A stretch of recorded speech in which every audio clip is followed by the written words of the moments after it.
talk about it. Yeah, we'll get a slap on the wrist. Well, we did recently. Oh, multiple times. This one's called Duel of Destiny. Yes. And it's appropriate here because on this show, we're joined by Sheriff Lane Akin. Yes, Welcome sir. to the show, Sheriff. Glad Hey to have you here. man, it's good to be here. It is good to have you here. awesome. So we weren't really expecting this one. I don't know how this got pulled off, but I'm glad it did. We were kind of thought we were winding down our elected official segment, and he's like, "Hey, I got to tell y'all something. The sheriff's coming on." What? Well, y'all originally had me scheduled for the night of the Super Bowl. Super Bowl, yeah. Yeah, so I was kind of melting down a little bit. So was my wife. So I called Heath and said, "Hey, can we move it back one week?" You bet. And I appreciate y'all accommodating. It was. I'm Absolutely. kind of glad we did because I watched it also. It was good. It was actually a good. I thought it was a good Super Bowl. So We were going to try to promote it on last week's episode, and was like, as soon as we say he's going to be coming on this date, something's Something's in gonna your line of work, something could come up at any time, right? Like some landowner might have a cow, have a cow out, and I've called the sheriff's office. Hey, we got a cow on the highway. I have kept your deputies pretty busy on occasion with cows on the road or on the highway here.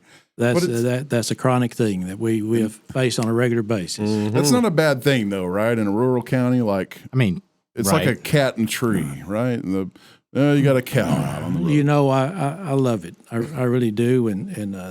But it's changing a little bit. I may go off course here a little bit because a couple of years or so ago, that real cold spell that we had come through. Mm-hmm.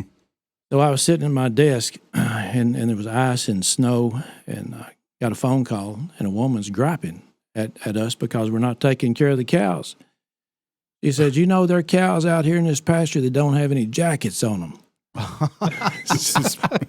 I said, ma'am, where'd you move here from? I moved in from California. Oh yeah. we've got multiple. This is for real. This Californians, woman's if not you putting will. you on the spot. No. This is really happening. That really happened. Wow. Yeah, she was upset and thought we should do something about it. Some jackets. And I said, we're looking after the cattle. Don't worry about it. That's about the only way you can answer that appropriately. Yeah. I would Yes. imagine there's other things you want to tell this lady, but yeah, and they call. We've had, he lives in this house down here, and they've had people like fly up the driveway screaming at him, "You've got cows out!" And he's like, "Okay, I'll call the landowner." They think it's a disaster. People, when the cow pavement's gets not out. made of grass. Okay, they're probably going to be out grazing along the fence, and if they're on the road, Probably. they're crossing the road. They're gonna. It's not a crisis. Yeah, most of the time. especially this time of year because the grass is greener up by the road. True, that is true. Yeah, they're going after that green grass no matter what. sure. Even if you've got a good fence, if you got one smart cow, you got a problem. Yeah. All it takes is one. I don't know if that exists. But- one good fence. We're not here to talk about cows. We're here to talk about No. you, Sheriff. I have to comment on your shirt though.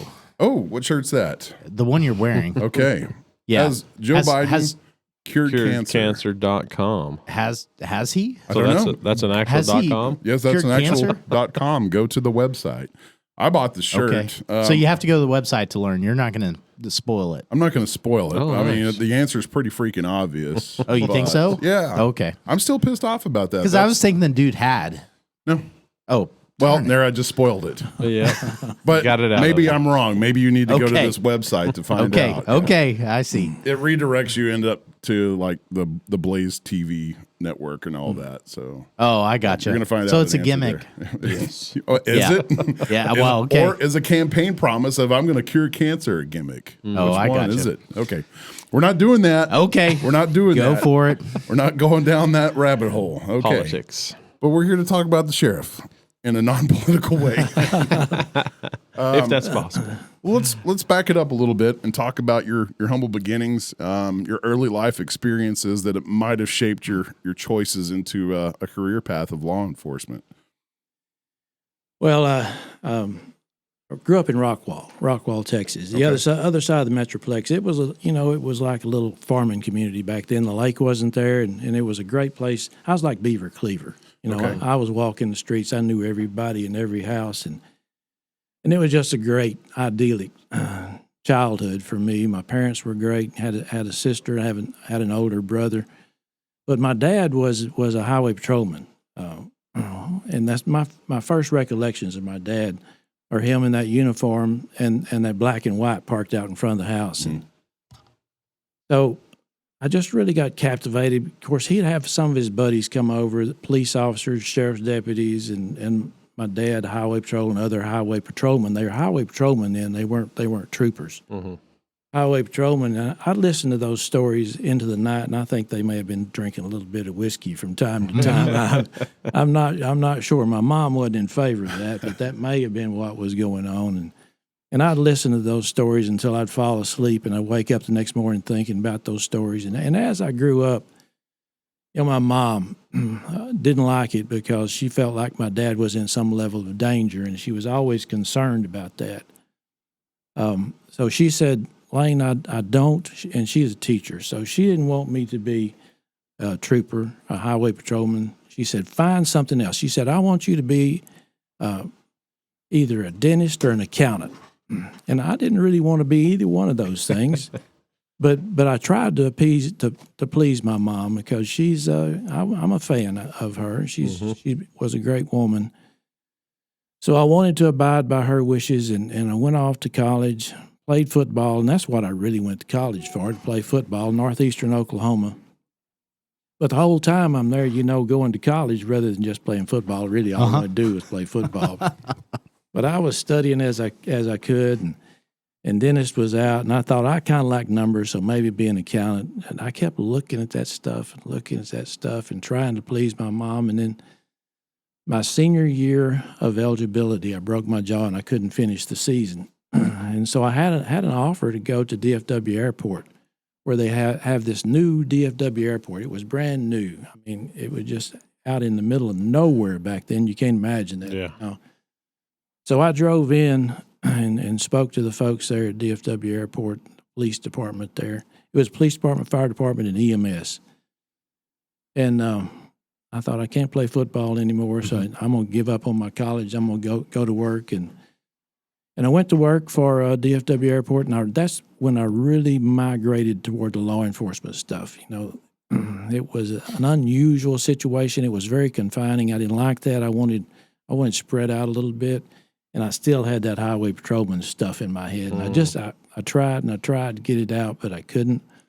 And after being at DFW Airport for 2 years, I applied for Texas Department of Public Safety and was accepted. So at this point, did the DFW Airport put you through getting your peace officer license, or? They did. So Okay. it was an academy to be a firefighter, Okay. to be a police officer, and to be an EMT. Okay. And I tell a lot of my firefighting friends I should have been a firefighter because everybody loves a firefighter. But not everybody loves the sheriff, and not everybody loves the police because sometimes you got to bring a little bad news. Firefighters, they're always doing good things. Yeah. They don't get griped Right. at. Yep. They're the cool kids on the block. Saving the cats. Yeah. That's exactly right. So I should have chosen that, but I couldn't help, and I'll blame it on my dad. So that's why I ended up in law enforcement. Okay.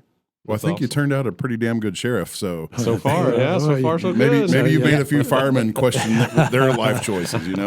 There's some So good ones about out what there. year did you go to the Texas Department of Public Safety? Well, 74 is when I started DFW Airport. So that's Okay. that's 50 years or Wow. ago. And then 76, 2 years later, 1976, it started on September 14th, 1976. Okay. So you've been part of the Texas Department of Public Safety longer than any of us have been alive.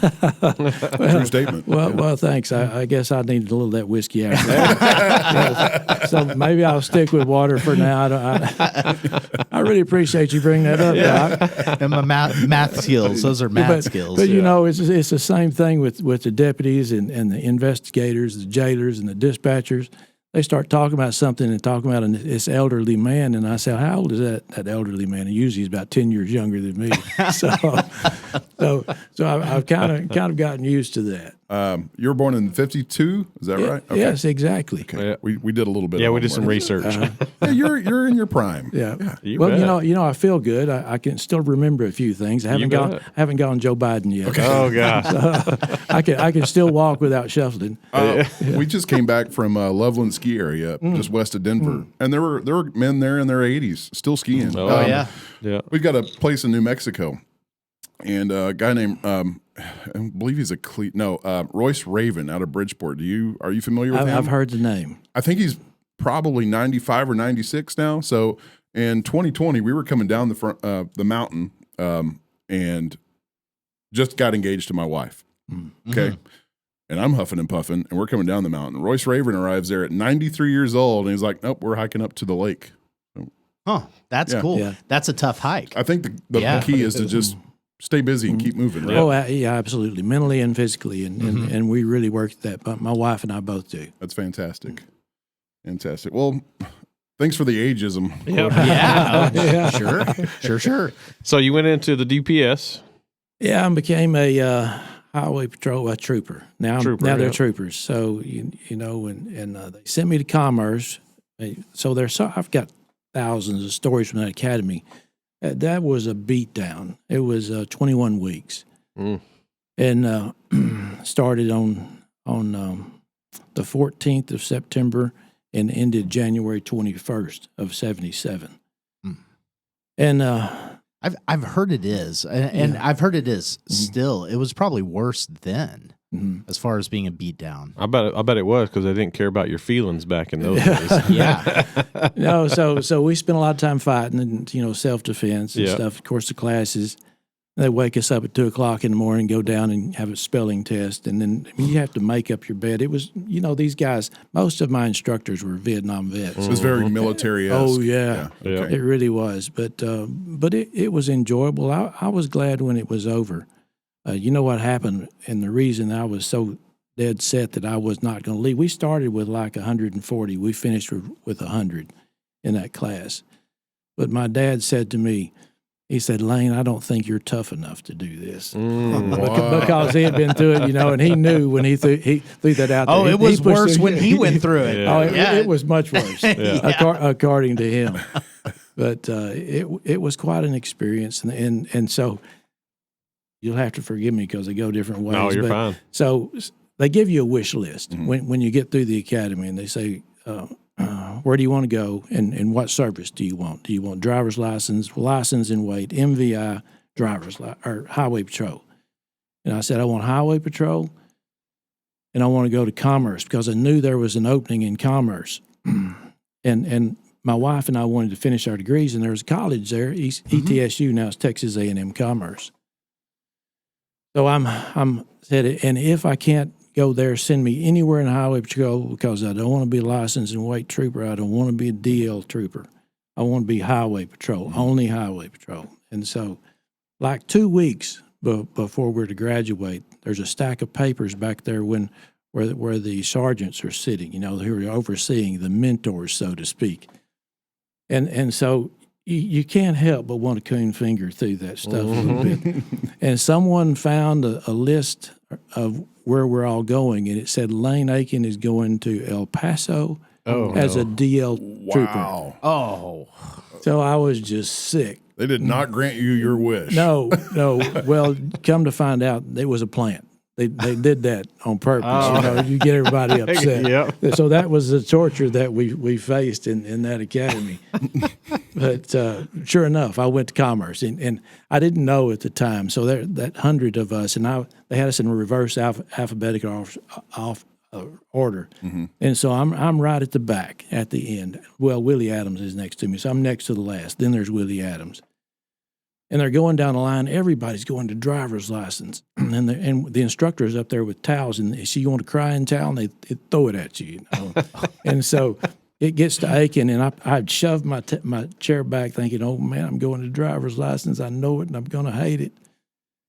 And he said, Akin, Highway Patrol Commerce. And he said, do you want a crying towel? I said, no, sir, I'm fine without it. So we went to Commerce, a week after we graduated, January 21st, and enjoyed it Okay. tremendously. That's a little bit better than El Paso. Oh, yeah.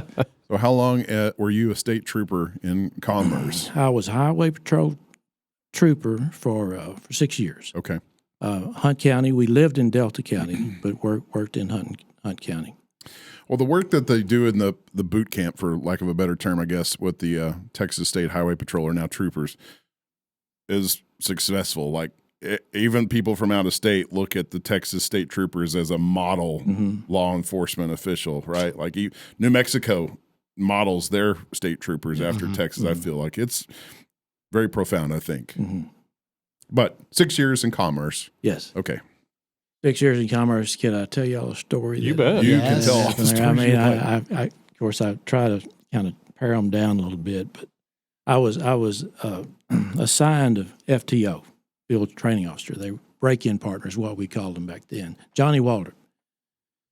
Johnny Waldrop was my first and only break-in partner in Highway Patrol. And I'd been on probably, I don't know, maybe 2 weeks or so, and it was cold, so it was February, about this time of year. And it was on a Sunday afternoon, I think. We're driving on 2224. Johnny's driving. I'm sitting on the right. He's telling me all about Highway Patrol and how I need to do this job. And we come across an international pickup that's all over the road. And, of course, we're in a Plymouth. Nobody knows what a Plymouth is anymore, but it was a Still Plymouth. do. Yeah.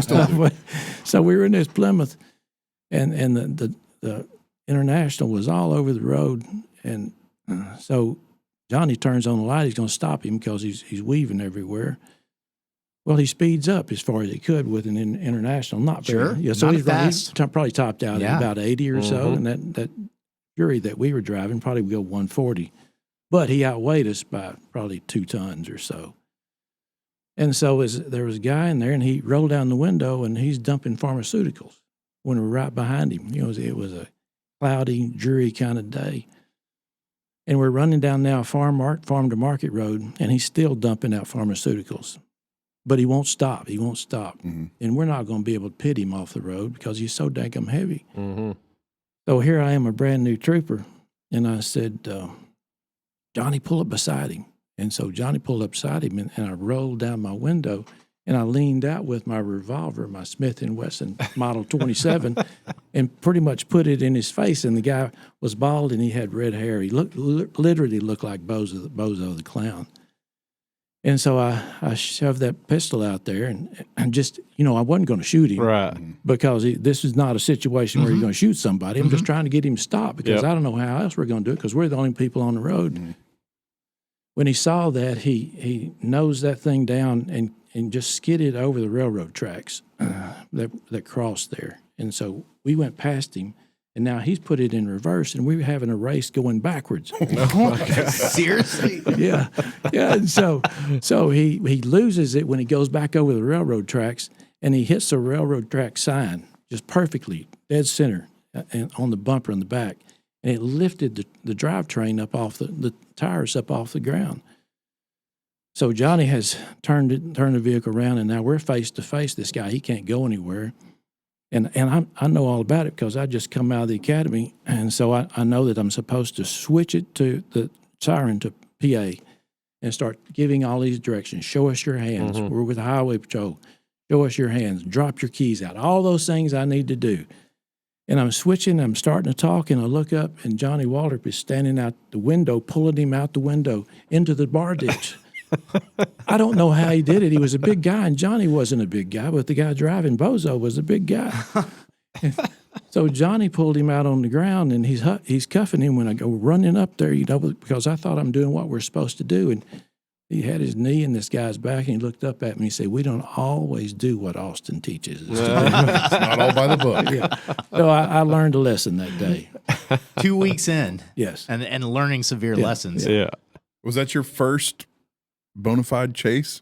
It was. Okay. It was quite exciting. And so there's a second little story. This is not so long. The second story that comes from that.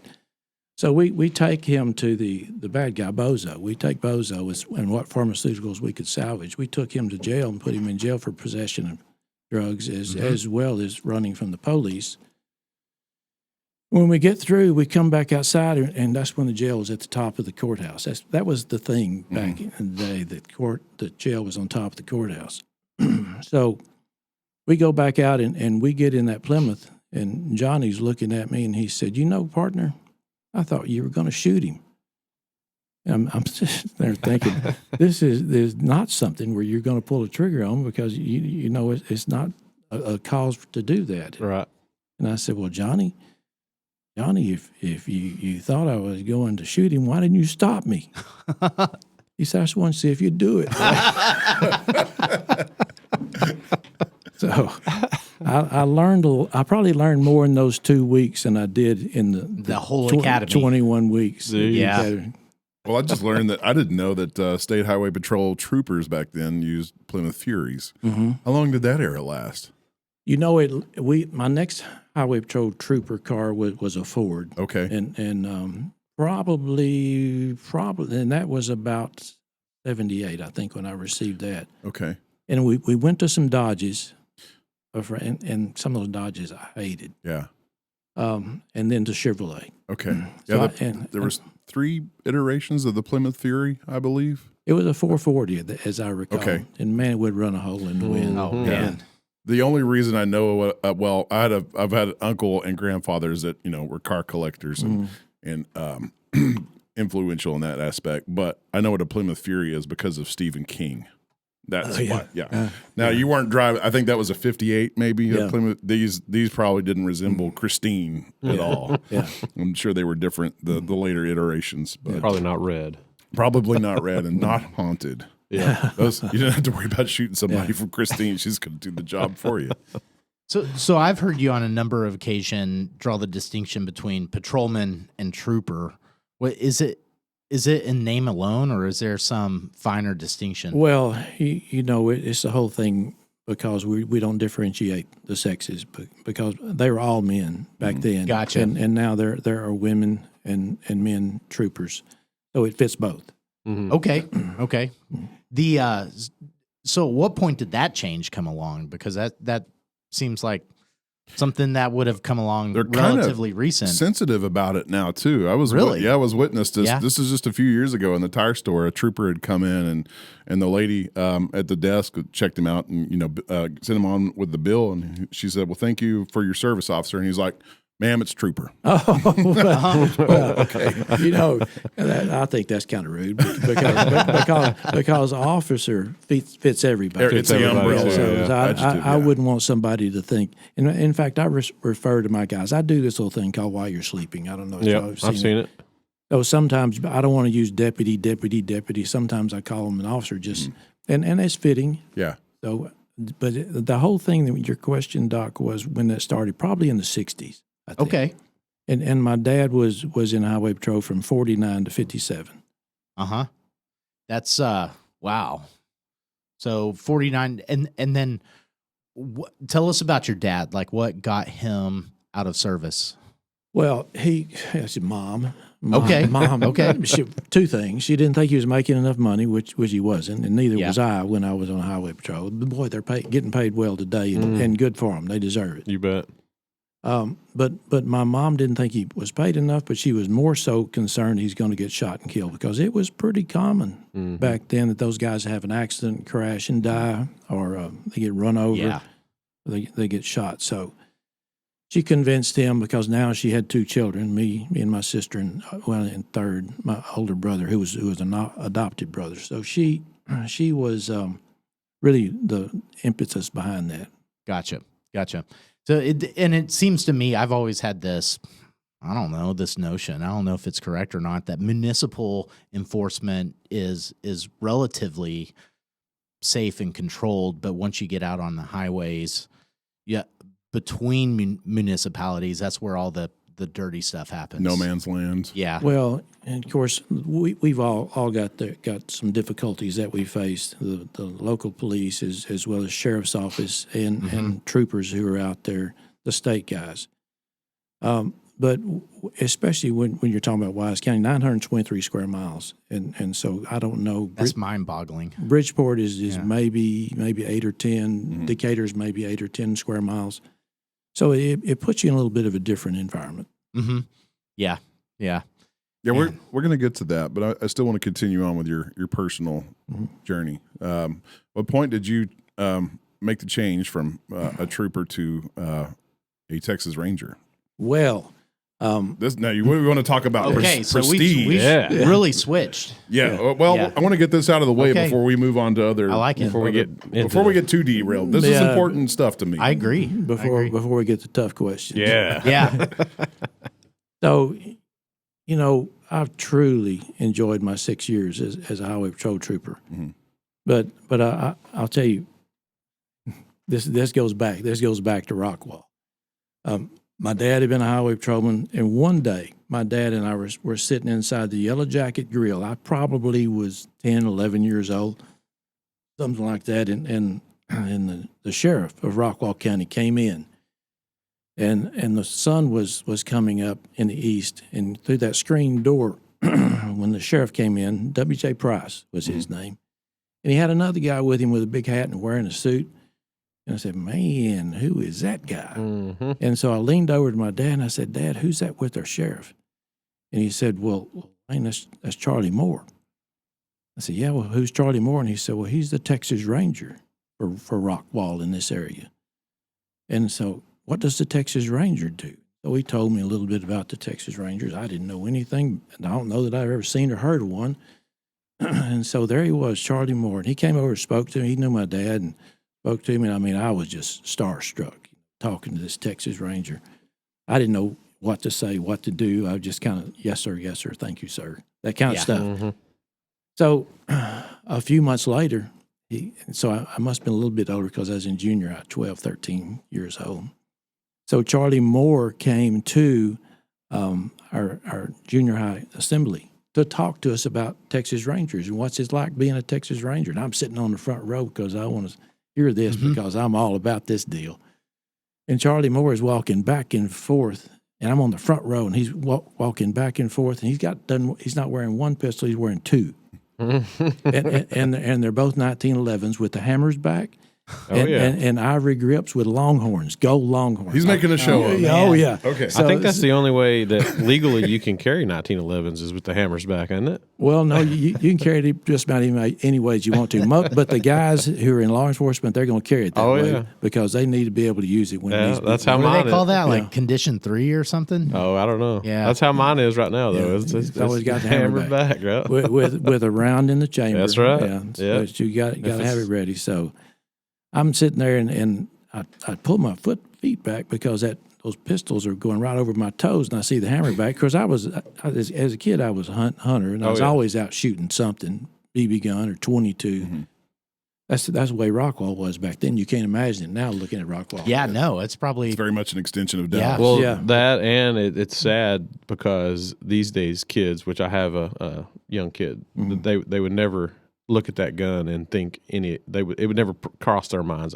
Maybe few of them out there that would, but it's sad that we've come from that to where we were around gun. I mean, they used to teach you how to shoot in school. Yes. Yeah, I think we're still a very much a gun culture state, but there's a lack of education. Yeah. I think. I mean, we grew up having it literally beat into us. You don't point a gun at anything unless you intend to pull the trigger. Mm-hmm. And that was, I mean, when I say beat into us, beat into us. Absolutely. That's not happening these days. It's kids are getting their education from Call of Duty or whatever video games. Yeah. I'm not here to disparage video games. They have their place, but man, there's got to be a way for some discipline to come into play at some point. But anyways, back to it. That's how it happens. That's okay. So Charlie Moore is walking back and forth, and finally when he got through, he told a story about catching some bad guys in the cabin, and it was great, and I enjoyed it. And he said, you kids have any questions? And I was the first one to raise my hand. And I said, Mr. Moore, I noticed that the hammers are back on those pistols. Is that dangerous? He said, Sonny, it's dangerous. I always remember it's dangerous. So that really stuck in my mind. So we go back to your question. I wanted to be, I was on highway patrol. And so let me tell you another story with Charlie Morris. Okay. Go me different directions. So I was out working one afternoon after I'd been on probably 4 or 5 years on highway patrol. Now I'm in the car by myself. Johnny Waller's moved on, and now I'm on patrol by myself. And I see this vehicle, sedan, headed toward Cooper on the highway, 224. And so I lit him up because he's going way too fast. And I came around behind him, lights on. He pulled over to the side and got out. It was Charlie Moore. Oh, man. Charlie Moore. So he was still a ranger at the time. And I think he may have been a sergeant, supervisor for that area. And I shook his hand. I told him that story I just told y'all. And he said, let's go get some coffee. So we drove back into Commerce, and I sat and talked to him. And he said, I told him, I said, I want to be a Ranger one day. He said, don't ever tell anybody you want to be a Ranger. Wait until it's time to take the test, and then you can talk about it, because people will get resentful if you're trying to move into the Rangers. So I kept it under my hat. I didn't tell anybody except my wife. My wife knew. When you say people get resentful, well, people within DPS. Within the DPS, okay. Because there's this jealousy. You know, there was criminal investigations, criminal intel, the narcotics group. So they resented the Rangers because the Rangers got all the attention. It's kind of like the FBI, ATF, DEA. Everybody knows about the FBI. And some people don't know the other things. So there's a little bit of jealousy. So I kept it under my hat. So I made a run to become a narcotics agent. Knew that it would get me a little closer to the Rangers. I'll be working with the Rangers on occasion. And I was promoted to the narcotics service in 1983 and went to Tyler. Okay. And then it was there. I was there 5 years working undercover.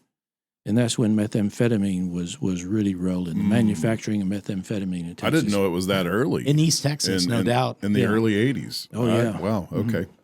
Yeah, it rolled in probably the late 70s, early 80s. Yeah. And it was quite an experience to see all of those drug labs and get involved and actually be making transactions with those guys who were making dope back in the day.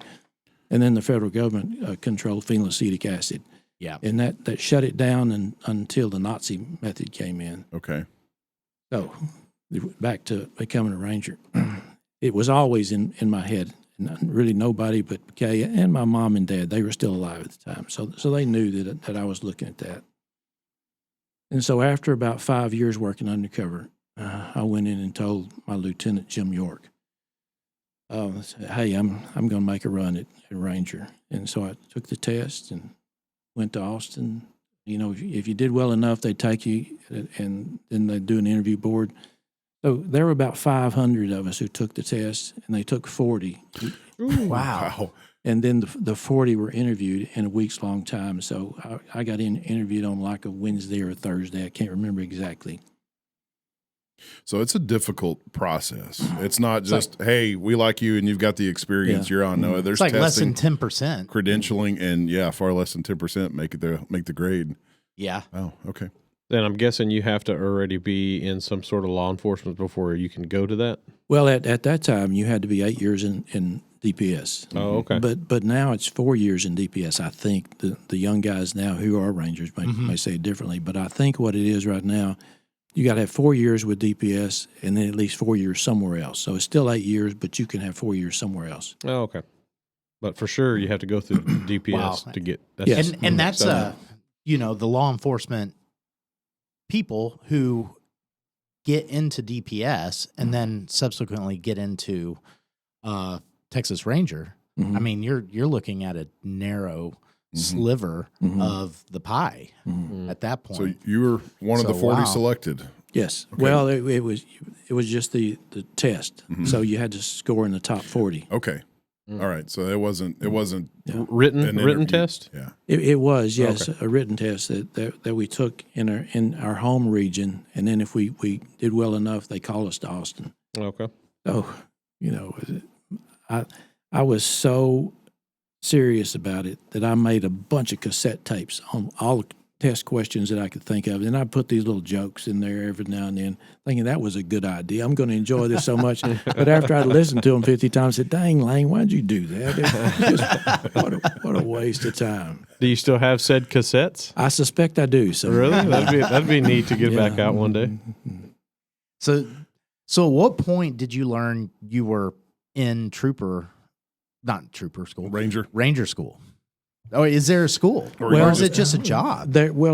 You go into the job right away. Okay. But they send you to one school after another. So you'll come home for maybe a week, then you're away for 2 weeks, come back and go back and forth. So when I became a Ranger, they sent me to Columbus.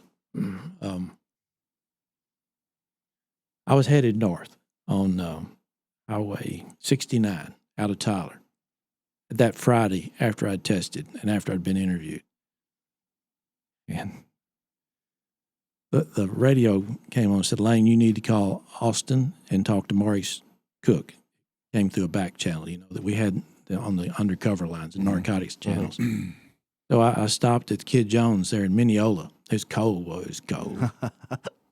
And we didn't have cell phones. Of course, when you say that to kids, you think they can't believe. You may not even remember that there was a time without cell phones. Yeah, that's we do reminisce on Just that notion. barely, but Those are If we weren't at a better. place, somebody couldn't get a hold of us. Yeah. yeah. It's like we had to be at a place, and the person getting a hold of us had to know Yeah. where we were at. Mhm. It's like times were different back then. Yeah. Yeah. Yeah, they were. And we didn't have social media, and that was enjoyable. Yeah. It was better. It was better. So the secretary out of Tyler said, give Maurice Cook a call. So I pulled in the Kid Jones convenience store there on the north side of 60, on Mineola on 69. I mean, my heart was just pounding because Maurice Cook was a senior ranger captain. So I got out and dialed him up. I knew the 512 number to the Austin office, and then just asked to speak with Maurice Cook, and they put me on the phone with Maurice, and I was pretty pumped up, a little bit frightened. And I said, well, Captain Cook, this is Lane Akin, I understand you're looking for me. And he said, yeah, I got something to talk to you about. And he said, you're going to be a Texas Ranger. And so I was pumped in that. There was a vacancy in Athens, which is just like 30 miles from Tyler. I'm thinking, man, I'm going to Athens. This is going to be great. But then he said, and you're going to Columbus. And I thought, dang. Where is Columbus, Texas? That was what I asked. Yeah. So, because I'm thinking Ohio and Georgia. Yeah. Yeah. And no, Lane, there's a Columbus in Texas. We wouldn't be sending a Texas Ranger to Ohio or Georgia. He told me, it is between Houston and San Antonio, right off I-10, just on the north side of I-10. He said, get an apple and a road map, I remember he said, and be there, I think it was January 5th, and report for duty. Wow. So I'm excited about it, but I'm a little bit upset because my wife was thinking we're going to stay in the Tyler area. So I had to break that to You her. had to break that news. Yeah. And what was your wife doing How at did the she time? take that? Yeah. What- Yeah, so she was a teacher. okay. She was teaching in Lindale, and so I went in that day to tell her at her classroom, and she was disappointed, but she accepted it. Bless her heart, she's followed me all over this state. I can't believe that she's put up with me the way that she has, and there was a hardship for the family. We had two little ones at the time, and to move that far away, and we still had a lot of family in North Texas. So we were moving a pretty good way from them, and they're going to be upset because their grandkids now are down in Columbus between Houston and San Antonio. Yeah. Man, and that's so much farther probably back then because you had 35 and you had Highway 45, but Columbus is in between like the two of them. Yeah, there were some cutoff roads that you could take and kind of go toward College Station, hit Highway 6 and then hit 7. And then 71, go on down yeah. from there, down from Brenham. Yeah, so it was a trip, and it wasn't an easy trip. Back when you had to stop and get a road atlas. Yeah, back whenever the speed limit was 55. Oh, man, those days. Right? Yeah. It was. We're young, but we're old enough to remember 55 mile per hour yeah. speed limits. Yep. That was a boring speed limit. It was Yeah. terrible. I remember when 70 and 75 first started coming out. It's like, oh, my God, Yep. we're about to lift off, and we're sailing. Yeah, I was thinking, I can't do this. I can't do 55. Yeah, you can't drive 55. Only good thing about 55 is better gas mileage. Well, that's true. That's it. But then you just don't get there at all. Extra hour. Okay, so did your wife finish out the school year and then follow you? She did, and so that's what we always did. Every time that I transferred somewhere else, she finished the school year, and then she and the kids would join. So I told her, one of the things I told her when I was leaving the narcotics service, moving into the Ranger, I said, it's going to be better. because I won't be undercover all the time. You won't have to worry Yeah. with me hanging around with all of this scum, literally scum and the meth makers that were out there. Yeah, that's some dense Yeah. wooded area out there. So it was kind of a tough time. She was kind of frightened for me from time to time. And we had an undercover line that I could forward from the office to our house. And so she wouldn't answer the phone because she knew that it may have something to do with the undercover work. So she was a little bit paranoid about all that stuff. Mm-hmm. So I tried to keep her coached up as much as possible. She is when I told you I get headed down rabbit trails from time to time. No, you're good. That's perfectly fine. I'm following. We do it all the time. Yeah. So she was good about following me and coming down. And when we moved to Columbus, I told her, I said, it's going to be so much better because I'll be home more often. I won't be working all the time. I won't be out in this undercover world, but I'll be able to come home every night. Texas Ranger, I mean, it's upstanding. You're not going to have to be hiding from people and pretending you're somebody else all the time. That was a weird deal. But is that something that went on with being a state trooper? No. Or narcotics. I got you. Okay. The narcotics deal. Yeah. So she and the kids stayed in Lindale, and now I'm in Columbus living with a trooper, just sharing an apartment with him. And my family wasn't there, so I just worked all the time. I had 3 counties. I had Colorado County, that's Columbus, then Austin County, and Fayette County. And you talk about some great guys to work with. Mm-hmm. So I worked all the time, and then when my family got there, they expected I'm still going to work all the time. And so I did. I just kept working. And one night I came in after they'd been there probably for a couple of months, and when I came in the house, she turned her back to me and kind of stomped away. And I said, have I done something to offend you? And she said, You already knew the answer. You haven't been here long enough to offend me. So I try to dial it back. But, when you start working with other agencies, they have an expectation that you'll be there. Yeah. And if you don't show up, they won't call you. And that's what's unusual about the Rangers. They really don't have original jurisdiction or venue in that deal because that's the local agency. Mm-hmm. And the reason the Rangers are there because those guys want you to be there because they know you're going to be helpful. You bring some level of understanding and experience, and plus they enjoy your presence. And if you piss them off, they don't call you. They won't call you. Yeah. Exactly. Wow. So you're not. Yeah, you don't necessarily have a prescribed job, but you're there to kind of make your own business, so to speak. Well, yeah. So the Rangers have a jurisdiction oftentimes on corruption.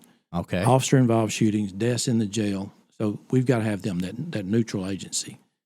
But they bring a bigger part of the pie to the investigations, especially with all things that are crime-related, especially the violent crimes like murders, robberies, sexual assaults.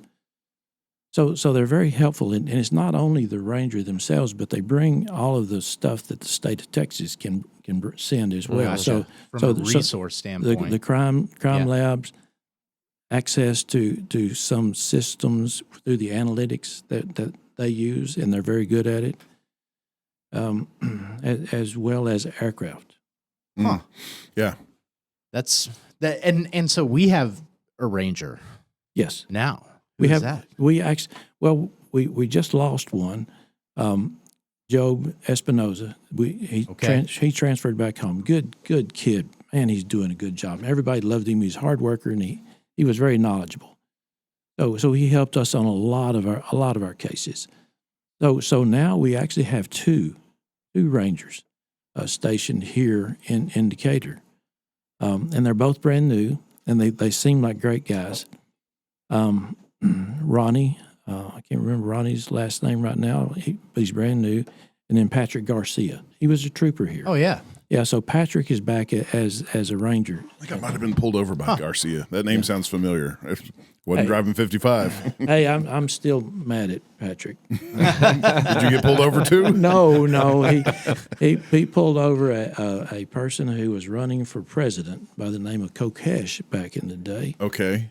And so he was in possession of quite a few drugs, and so he put him in our jail. This wasn't. And we faded all kinds of hell from people all over the world, and nobody even knows who Patrick No, is. this wasn't that long ago, was it? It was about 3 years ago. Okay. Yeah. 3 or 4 years ago. So I criticize him all the time. I wish he would have taken him maybe to the Jack County Jail or something, Right. not the Wise County Jail. I mean, you ended up on the news and being interviewed for that, right? yes, there are people with video cameras out there. Yeah, the libertarians came after you. Well, that was a tough one. We didn't have anything to do it. We're just housing him. We're putting a roof over the guy's head. Leave me alone. So that was a tough time. It really was. It went on for about 2 weeks, and whew, I'm still mad at Patrick over there. And tell him about it nobody on a still regular knows basis. who the hell that candidate is No. either. No. I've never heard of him. No. Yep. So when you say they're stationed in Decatur, is that kind of like where you? So each ranger, it's county, right? Yes. He's over a group of counties. Well, I think these two guys have only Wise County and Cook County. Oh, okay. Now, so when I was in Columbus, we moved back to North Texas, and I was able to move into the Wise County in 1992. So during that time, I was responsible for Jack, Montague, and Wise County. Okay. And I'm here because Phil Ryan convinced me to come here. And I'm very thankful for This is as a ranger. Yes. Okay. Yeah, so Phil and I, we crossed paths in Huntsville. And he was running for sheriff at the time. And he wanted a ranger who would not be brand new, someone who had some experience. And he said, would you transfer to Decatur? And I said, I don't know. When I get home, we'll make a trip up there and drive around. And it just put us just down 380. Well, that was when you could drive 380. Yep. So when you get the other side of Denton now, you can't drive.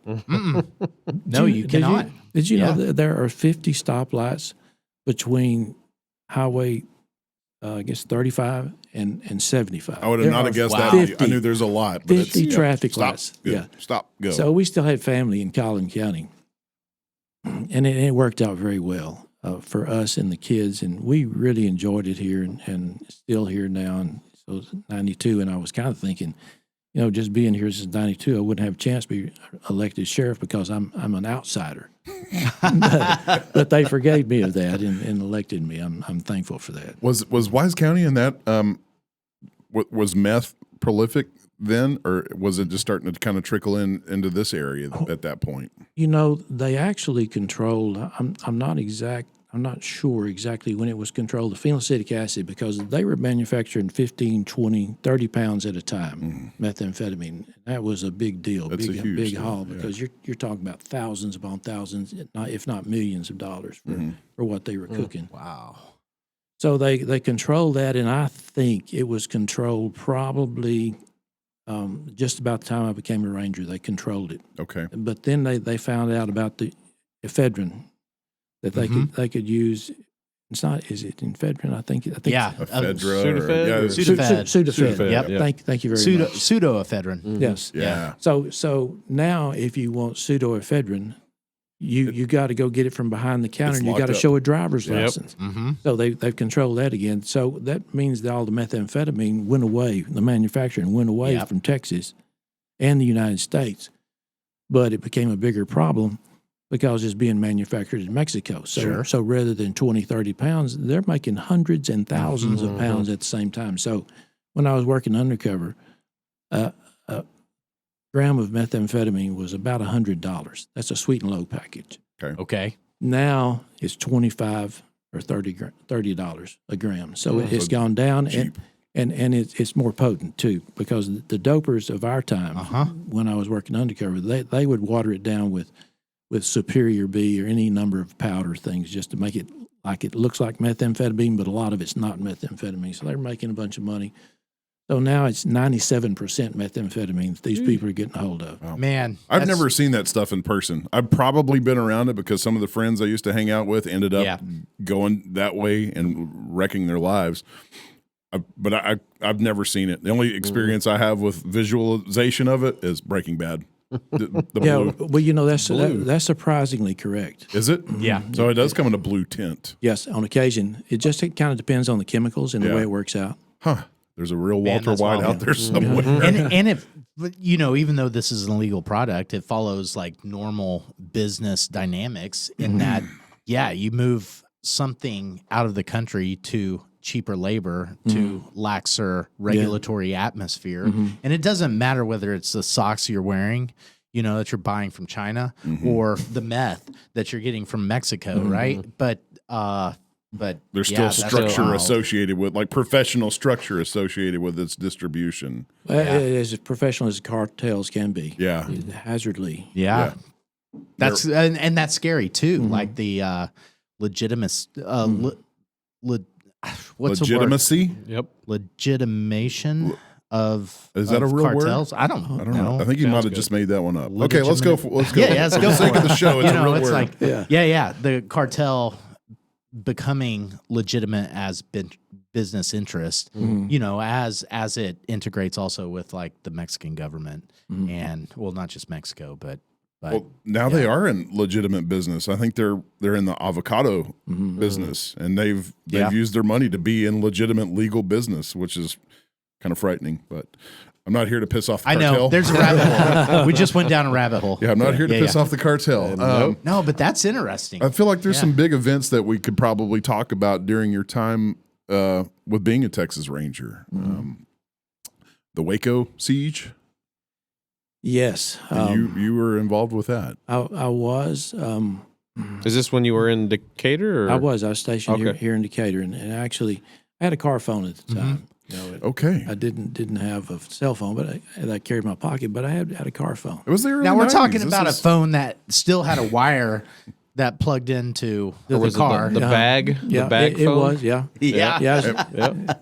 Probably I remember better. my dad having one. Probably better signal and then than what I have here with my mobile phone. Probably. So my son and I had been in quail hunting out in Sterling County, and we were on our way back on February 28th, and my bag phone started ringing, and it was my captain, Bobby Prince. He was captain actually in Company F, which is where it was, Waco's Company F headquarters. And so Bobby Prince said that I need to be making some plans because I'm probably going to need to go to Waco. And help. He said, make sure you pack enough clothes for 2 weeks. And I knew that it was not going to be 2 weeks.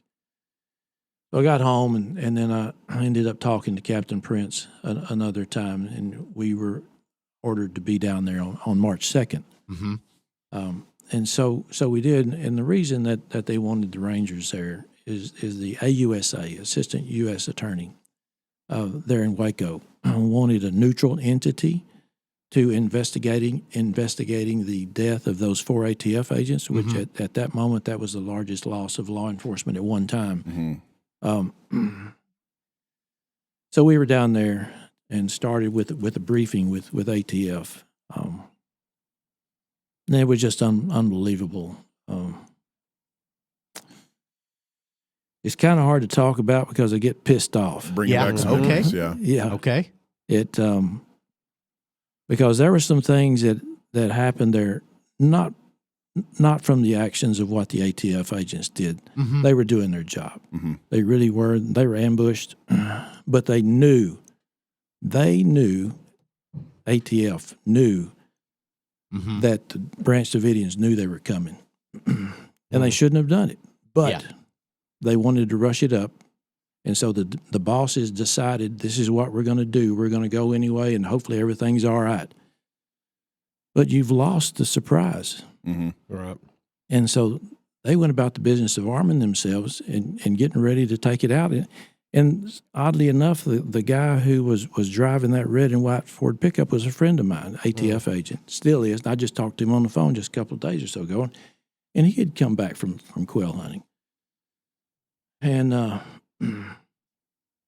they shouldn't have.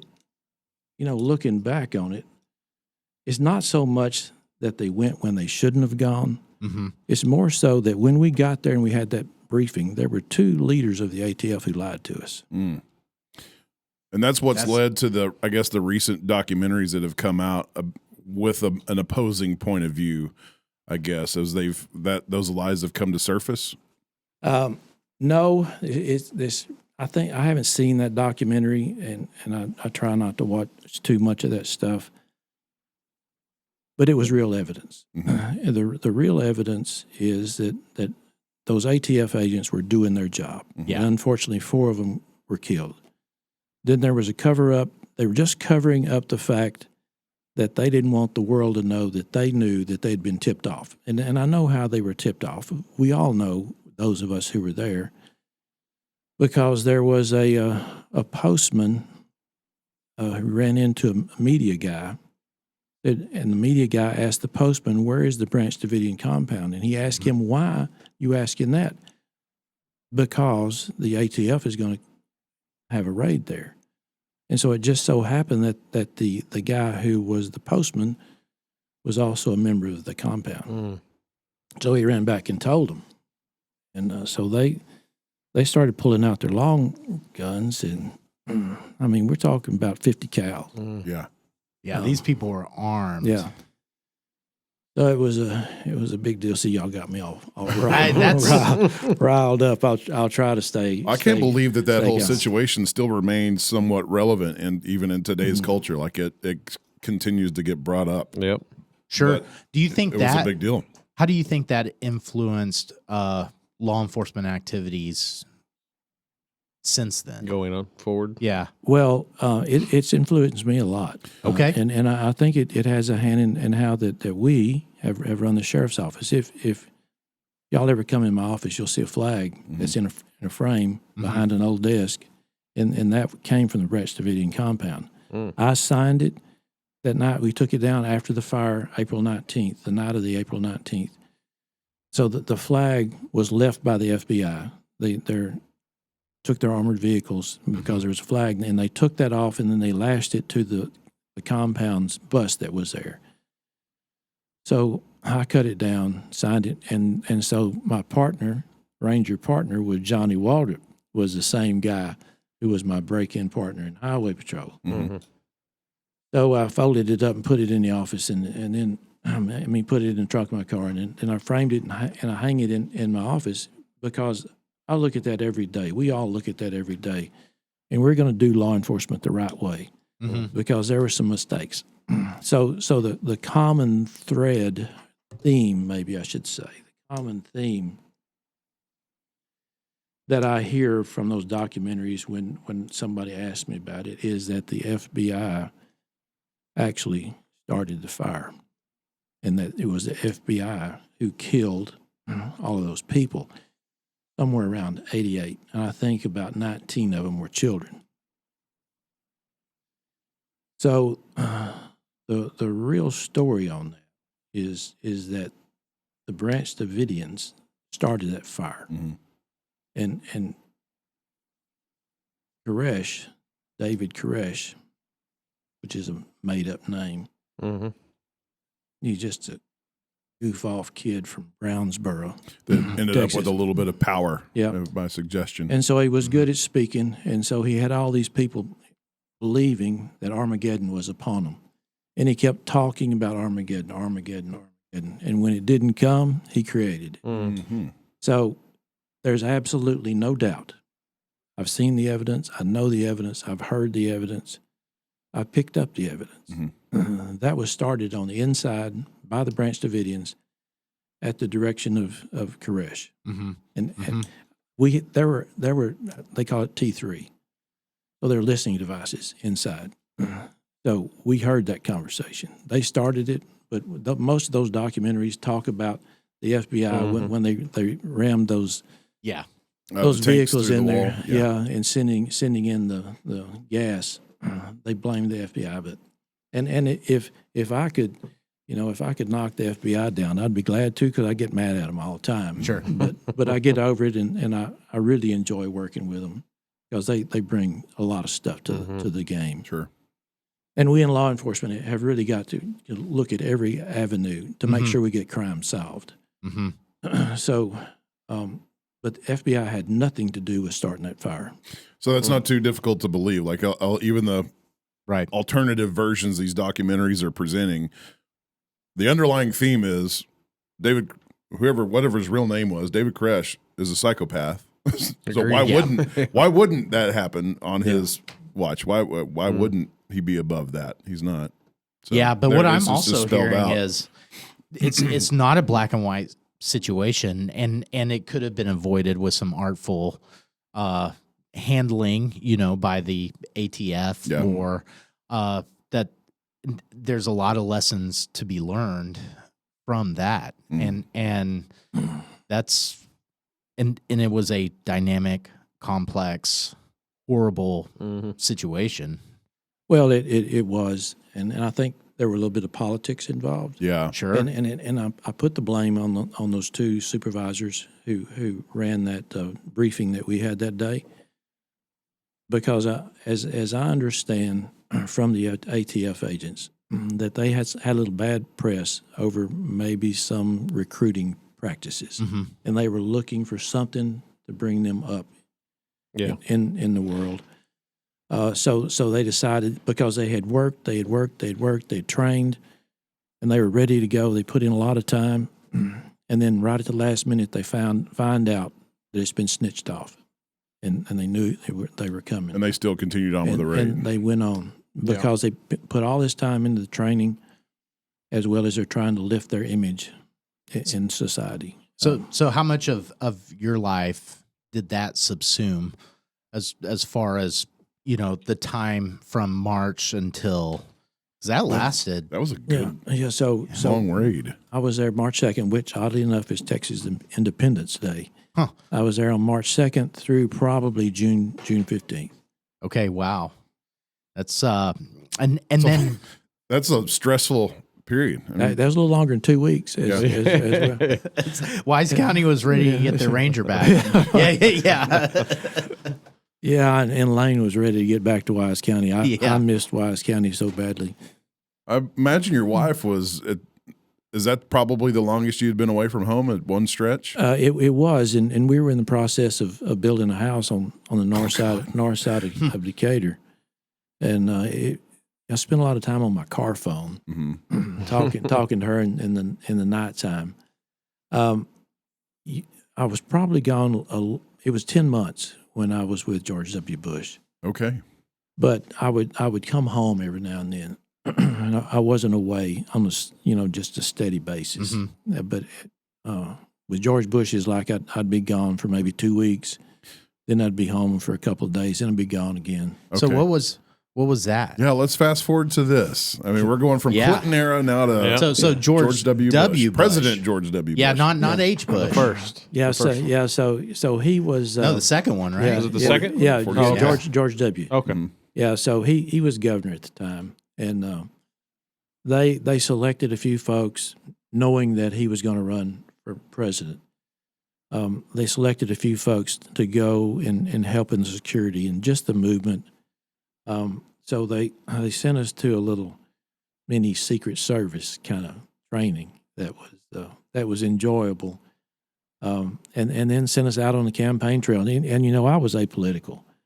I was conservative Christian, but I was apolitical. I wasn't interested in politics at all. But that was a fascinating 10 months. I could not believe what it takes to run for president. And of course, I'm just one of those security guys, making sure we get from point A to point B without getting shot at. But just all the inner workings and the teams and the things that they do, it was just unbelievable. Who coordinates appointing you as an agent then for the president or the? And was that all Texas Rangers? No, there were other folks, some folks from the intel group. Okay. And I don't think there are any narcotics agents. A few troopers, but there was a governor protection detail of maybe 5 or 10 people down in Austin. So they helped us, or they brought us in to kind of supplement what they were doing. Okay. And it was the folks in Austin who made the decision who was going to take part in So it. you undoubtedly had probably had your name thrown out there or recommended by somebody. Yes, and I don't know exactly how it happened, and I was kind of excited about it at first because it can be relentless being a ranger, because I was getting called out probably every three of every 7 nights I'd be called out. Yeah, So I was really burning out a little bit. So I thought, man, this would be great, a little change of pace, and I was looking forward to it. But then living out of a suitcase for 10 months, That wasn't good. I was pretty sick of it. So you said pace, which is great because we did a little research and we heard that you were one of the only ones that could keep up with in a foot race. he was fast, and he's about 10 years older than me. And no, I couldn't keep up with him. I really couldn't. I mean, he was quite the physical specimen. I could stay with him if we were on a treadmill, because I'd just be on the one next to him, just not going as fast as he was. but we sometimes we'd try to keep up with him on a bicycle. But I mean, the guy could run for a long time, and anytime he had some kind of event that night, he wanted to just wear himself out, I guess, kind of take care of some of the nerves. Mm-hmm. They still reside in Texas, don't they? The Bush family? Yeah. Are they close, I guess, around the Houston area? No, he actually lives in Dallas. Okay. But he's got a ranch in Crawford. And he's part owner of the Astros now, right? I didn't know that. I think Could he's be. involved with the ownership of that team now. I know he has been. Yeah, I don't know if he still is. And is Don't get me to lying about sports. I've got his book. Isn't he the don't he draw? He's an Yes. artist too. Artist. Yeah. I've got a book of all of his illustrations and his descriptions of the influence for him. Yeah. So did your involvement with that change how you feel about being apolitical, or how apolitical? It's like, what kind of appreciation did you gain for politics as such? Seeing that. I think the lesson that has really stuck with me more than anything, and try to stay away from politics. But I look at your shirt, so I think it's okay. Sometimes to it's say hard. Oh, yeah. Sometimes it's hard to stray away from. Yeah. So we would go out, and then this specific day we were in Washington D.C. and we'd gone to an event, and I'd go back when I get back to the room. I'd usually pull up the news because I want to see what's going on. And I was a hardcore CNN guy. Yeah. Back then, I actually went to CNN headquarters and watched them, and walking through the studio, and it was great. I had the T-shirt and a pullover shirt, CNN. I was proud of it. Are they out of Atlanta, Georgia? Yes. Okay. Yeah. So we were right there. And at that time, CNN hadn't gained the label that it has now. It was the only 24-hour news cycle.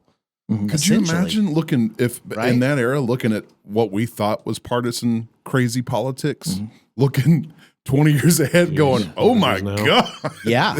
what happened?" Yeah. No. Okay. No, we have our political thoughts, and yes, I wear tongue-in-cheek shirts like this, but we've got to be objective. Like, we've got to approach this as true. Yeah. We're not going to say we're journalists, but if I told them, I'm like, if we ever got popular enough and the President Joe Biden said, "Hey, I want to appear on your show," we've got to be able to do that. We got to be able to ask him questions and not come across as favorable, or unfavorable. So we're probably not. So I wouldn't wear this shirt, I guess. And I'm probably not wearing my hat either. But we stepped right in the way of your answer. That was just start of the story, but I take it up whenever. Anyway, I might lose train of thought from time to time. But so I go in and I turn on CNN, and I started noticing CNN would say things that were not true about the crowd, the size of the crowd, about what was said. I thought that's not what was happening. You're witnessing these things as they happen. So they were lying to the public, and I thought, this can't be. Yeah. I got to get rid of this shirt. Yeah. And this T-shirt. I got the cap. I had the cap to CNN. And my wife found that pullover shirt. And she said, "You want that?" Hell no, I don't want that. And I started looking for another alternative that maybe would get it correct. And I came across this new group called Fox News. And so I would watch that, and I thought, and then I'd watch CNN. And CNN would tell it different than Fox News, and I knew Fox was telling it for true. Yeah. Because they wanted to tear down Bush, and I don't know why they wanted to tear him down. He was a nice guy. I only saw him get mad at one time. Yeah. The rest of the time, he was just a gentleman, and that time he needed to be mad, so I don't blame him. So he was a great guy, but CNN was tearing him down in an untruthful way. And so that really gave me a perspective, because I had always trusted the news media. Walter Cronkite. Yep. Yeah. True journalism. Yeah. So you turn on the news at 6 o'clock, 5 o'clock, 6 o'clock, you're getting the truth. Now all of a sudden I realize we're not getting the truth. And that really hurts me. And right now, and I've been a seeker of truth, finder of fact for the most of my adult life. Mm-hmm. And I don't know where to find truth in the media anymore. Not even Fox. I don't even know if it's possible. Yeah, I have the same kind of feeling, but you had that feeling in 1998. That was 1999. Yeah, very, very good. You're very close. Well, Yeah, this is where you find the truth, and we've championed this format, even though we're not Joe Rogan's scale, we're not Jordan Peterson's scale. We've got a local community that we're looking out for, but this is it. This is where you get the truth, and it's right from the horse's mouth. And I just wrote down this note, and I'm loving what you're saying about George Bush. Like, having these conversations rehumanizes the people in these leadership roles because the media and everybody else dehumanizes you to an extent, right? They just turn you into, I don't even know how to describe that. What do they like? Turn you into like a caricature of a robot that's supposed to be perfect and without human error. Just not human. And it's not to say that it's human error. You have your own thoughts, your feelings, your opinions, and everything. And in your role, you've got to narrow those down and mask them to an extent, right? But you lose that human element when you have big media coming at you from all corners to defend their objectives. Yeah, in talking points. Yeah, they're just wanting they're wanting headlines. That's all they're wanting. They're wanting people to go, whoa, what did I just read? I need to check into that. So they're either clicking on an article now or they're tuning into a channel because they're shocked in some way or another. Well, they're also selling a product. They're selling an advertisement. Yeah. Oh, yeah. That's it. You got to have your. So they want engagement. They want your attention, and then they're going to sell an advertisement. In the meantime, it's destroying this damn country because they're dehumanizing good people in leadership roles, and the garbage is taking over. The activists, the people that don't have a background, that don't have an education, they're becoming players in these roles because the good people have been dehumanized and they don't want anything to do with it. Well, and so where do people go? That's hard. I agree with your sentiment, and I think a lot of people I talk to agree with your sentiment. There's no good place to kind of source yourself to acquaint yourself with the world situation, with political situation, with who do you believe? Yeah, and that's a problem because I don't believe any of it. Yeah, there's nothing I watch on any outlet that I 100% believe. Well, the Whiskey Bros have no ad revenue or anybody to answer to, so we're 100% neutral on everything. We believe ourselves. I would like to say I do appreciate Wise County more than I can say, because I see what's going on in the world, what's going on in Dallas, what's going on in Austin, Houston. But what's going on here is so much better because we've got so many good citizens who are seeking the truth. And I'll say that the Wise County Messenger, I think they always get it right. Very seldom do I think is there any slant. So I admire them and Roy Eaton and what that whole group does. We don't always agree, but I do believe they tell the truth. And there are a couple of times that it could have gone the other way, but they always did it right. So I'm thankful for that. When I pick up that paper, I feel like I'm getting. In fact, usually I know because I know the other side of it, and they get it correct. So I'm thankful for that. But then when you go back to CNN, I'll look at their site online sometime just to see what they're saying because it's just such garbage. Right? Yeah, it's gotten worse over time. Yeah.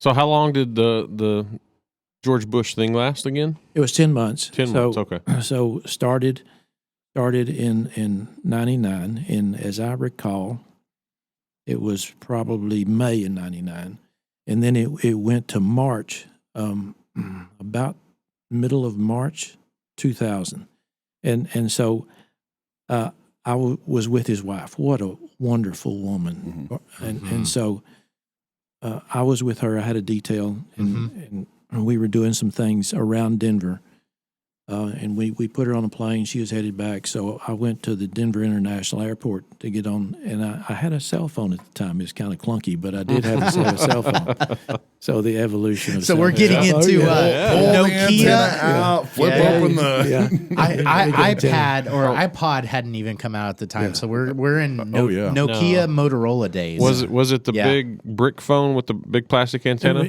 Pretty much. Yep. And so I had one of those, and so I'm in the airport, and my phone rings, and it's Secret Service.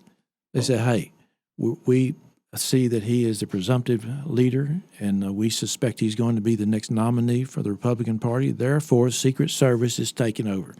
So you can pack your bags and go home. Which, I mean, I was so dang happy. I'll never That was a forget relief. looking out the window when I'm leaving Denver, seeing those peaks, those I guess they're supposed to look like mountains or something. But they're at the airport, and I said, man, I'm so glad this is over. So I came back to be a Texas Ranger again. Okay. So when you left, did you stop being a Texas Ranger? Or, No. Because that was my other question. Is once you become a Texas Ranger, it's kind of like a Marine. Yeah. Are you always a Texas Ranger? I was a Texas Ranger, but George W. Bush didn't want us wearing our hats. Because it's too much attention. So, Right. Which I understand. Well, I think it's a pretty good idea. Yep. But when I say come back to be a Texas Ranger, to do the duties of a Texas Ranger rather than a quasi Secret Service guy. Yes, sir. Okay.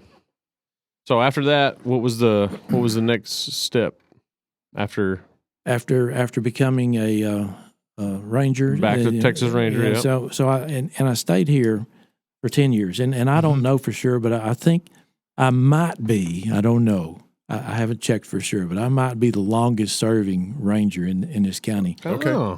Because we can wear out a Texas Ranger. We've been through several already, and it's tough. Is it our law enforcement organizations, or is it the nature of the crime? Or the amount of No, it's the amount of crime. Okay, I got you. And so we bring them in. We're glad to have them. We really are. Have another set of eyes and ears and expertise, as well as the equipment and things that they can bring. And I guess they work out of the sheriff's office? No, Or do they they have their own? actually here at the DPS office. Oh, okay. They've got offices there. But they've been very helpful, and I enjoy interacting with those guys. But so going back and working as a Ranger, being called out so much, I was really getting tired and getting worn out. So I thought I need some relief, and I decided I'll become a supervisor if I can, and so I went through the whole process again. Can I go back? You can absolutely go back. We're in no rush. So I want to tell you what it's like going before an interview board with Rangers. So So I'm in Austin back. So that was what 87, and I'm sitting at an interview board in the headquarters of the Texas Rangers, the headquarters of DPS, the Ivory Tower we call it. And so I'm sitting at this rectangular desk table. And I'm sitting at the end, and there are like 3 Rangers on this side, 3 Rangers on that side, and then the Ranger captain up at the top. All of them were captains, I think. And so one of the questions that I got, I mean, and it's unnerving, sitting in front of all those guys. And plus, it's something that you wanted to do your whole life. And I'm sitting there, and I know I'm sweating. And Bobby Prince, that same Bobby Prince, he's sitting right over here where you are. Yep. So we're about the same distance apart. And he said, I got a hypothetical question for you, Lane. And he says, suppose you're patrolling off down there around Del Rio somewhere, and the governor has said you cannot, in any form or fashion, you cannot go into Mexico. You understand? That's what the governor at that time was, I think it was Ann Richards. It may have been before her. Yeah. Ann Richards, maybe. I think you're right. Was our last Democrat governor, I believe, right? Mm-hmm. Yeah, she got beat by George W. Bush. I was happy about that. She was a nice lady too. I was around her quite a lot as well, and she was funny. I didn't like her policies, but she was a nice woman.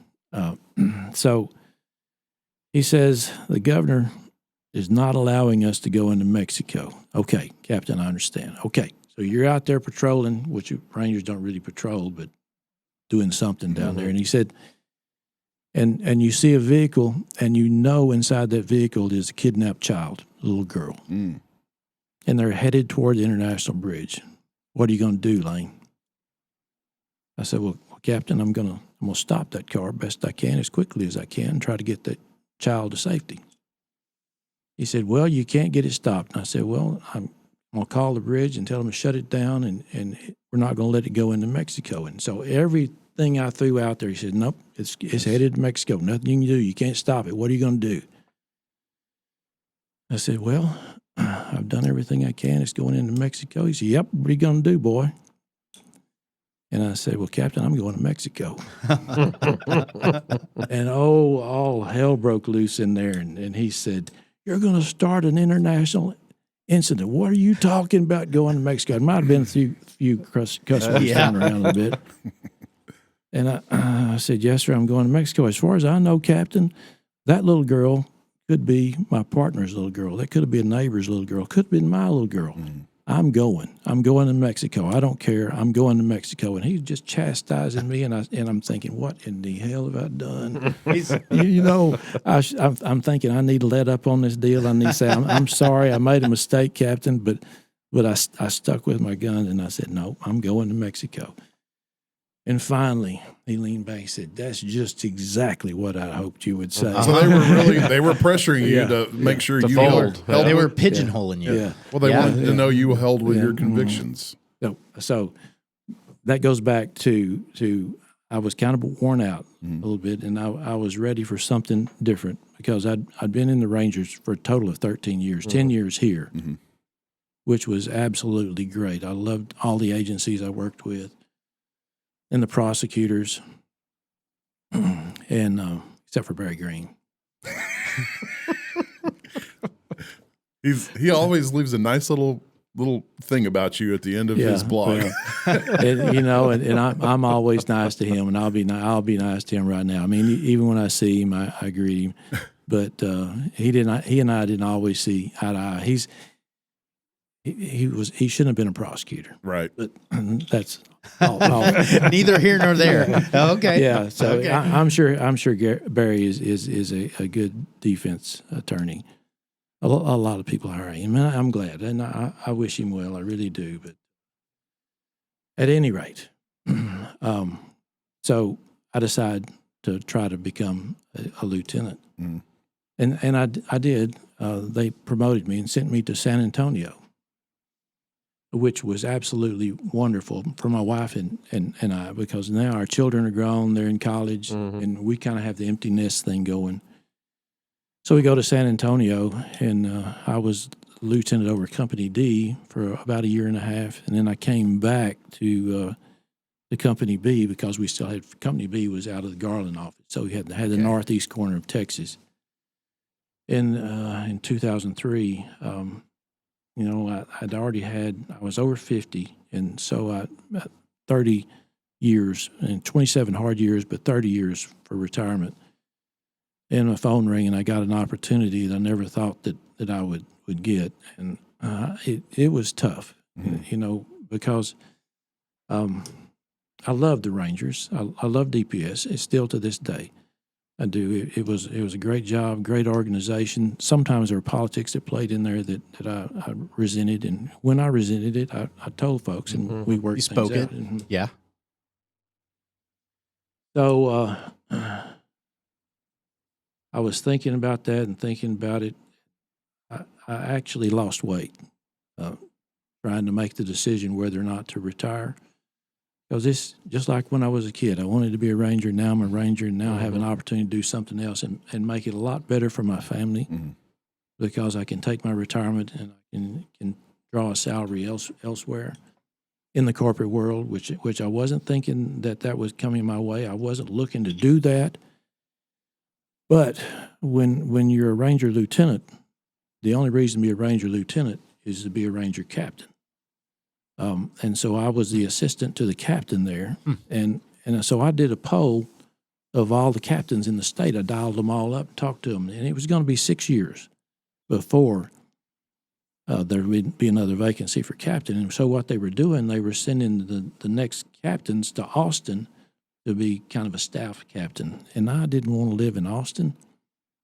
So I took that job. And I didn't see it coming, but it was a tough transition.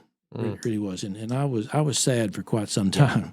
And then probably 6 months after I retired, and here I am, working in the corporate world, high rise in downtown Dallas. Which, what in the hell am I doing here? How long does it take for that reflection to come around? Probably about 2 weeks. Okay, I got you. And I mean, I made the wrong decision. I was dreading it, so Okay. that would have been August 31st of 2003, and I took that job, and it was a good job, and it provided us a level of income that we haven't had. Being a Texas Ranger and a wife who was a teacher, with the two piddly salaries, it made one decent salary. But now I had an opportunity to do things that we haven't been able to do. So I took it, but I missed it, and I missed it badly. And I ended up down in between Llano and Fredericksburg. There's a place called Cherry Springs. well, close, very, very close, Yeah. right there off 2323. Yeah. Yeah. So you know that spot. I know that spot very well. We had a deer lease in Doss, and I love that area. Yeah. I miss that down there. Yeah, so it's Prairie Mountain Ranch. Okay. Prairie Mountain. So I'm sitting at Prairie Mountain because a friend of mine owned it, and so we were sitting around out there drinking a little beer, and the DA was there, Sam Open. Sam had been my friend for a long time, and he really liked me too because he always drank my beer. He never bought his own. You drank yours. Beer. He just- Yeah, we have one of those. I know people like that. Yeah. so- It's an artful position. That's a true friend, right? Like, hey, Yeah. what's yours is mine. I didn't get this good by accident. yeah. So Sam was drinking my beer, and of course I think it's a pretty cheap price to pay because he was we're still friends today. He's a wise man, and he said, "Lane, do you miss being a Texas Ranger?" And I said, "I do, Sam, because I don't feel like I'm making a difference anymore." And he took a drink of my beer and he said, "You want to make a difference? Become a Texas sheriff." And man, that stuck in my head. And of course, at that time, David Walker was a sheriff here, and he's a friend of mine, 20 years younger than me. So I never imagined that I'd have the opportunity to run for sheriff. I was almost kin to him. Well, How are you almost kin to somebody? He almost married my cousin. And there is a true Wise County story right there. Wise County right there. well, he's a good guy. He is, and we're friends to this day. We talk often. But that sentiment right there is kind of what plagues a man as he gets older in age and wisdom is like, what am I doing to really truly be a part of something? What is my role? Legacy. Yeah, what's my legacy? Am I contributing to society and to the greater good? Yeah, I get it. Yeah, I know that. Just making a difference, and that's been big to me. Ever since I was a little kid, wanting to be a Texas Ranger, I'm wanting to be. I want to make a difference. I know some people may not think that's the case, but I guarantee that's exactly what it is. I just want to make this make this a better place to live, work, worship, and play. Yeah. But what Sam didn't say was that I needed all of these deputies, all these jailers, and all of these dispatchers. But with them and solid leadership, I think that we, in some places, we made some difference. And I hope it's something that is residual and that goes on into the future. Yeah, I don't know. Back to full circle. I don't know anybody that's really had any bad sentiments about you except for Barry Green. Well, I didn't agree with his assessment on a couple of the things. I can't imagine. And he still punishes me for that. But I'll not punish him. I'm going to stay above that. And that's something that I learned from George W. Bush. A lot of people, hardcore conservatives, don't like him, but I do. Yeah. He's a kind man. He does a lot for the community. He's just a good guy. And I would get so aggravated at him because the media, CNN, were saying things that were not true, and he wouldn't fire back at Just them. let them roll off. He just and I thought, it's just not right. He needs to take a stand for himself. So I've kind of taken that, but then along comes Donald Trump, and he is taking shots at the media, fake news. Oh, yeah, and yes. I'm jumping up and down like a shortstop. It's about time. Yeah. But then look what happened. Then the swamp turns against you. So it makes you think which one of them had it right. Is it Donald Trump had it right, or George W. Bush get it right? There's I don't know. essences of both that are probably right, but letting it roll off your shoulder doesn't really validate their existence, so it makes them even matter. So in the case of Barry Green, I try to take the George W. Bush, and I see him in court on occasion. Smile. We don't shake hands, but I smile. Yeah. I read his blog every damn morning, sitting on the toilet, But I read his blog, and there's multiple times that I'm irate reading the stuff that he's putting out there. But there's other times it's like he has some eye-opening, profound statements, and it's like, okay, I didn't understand it from this point of view. Now I do.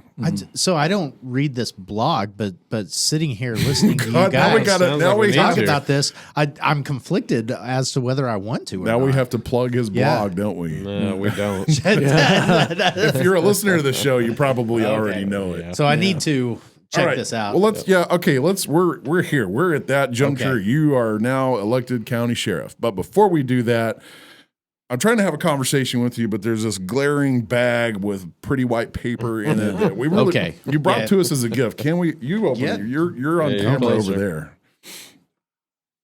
This is from you and wrapped by your wife. Wow. Yeah, I want to make sure. that the sack and the tissue, that's not me. That's my wife. Okay. But I thought it was fitting for you guys. What's You on bet. what's on the front? Did you read that badge? Oh, no, I did not. I was trying to guess what the bottle was. Okay. Okay. Yeah. You need to read that. You have better eyes These than I are- do. These are Doc had to put his critical glasses on. details. Texas Ranger Association Foundation. Okay, so this is www.traf.org. Okay. And what is that?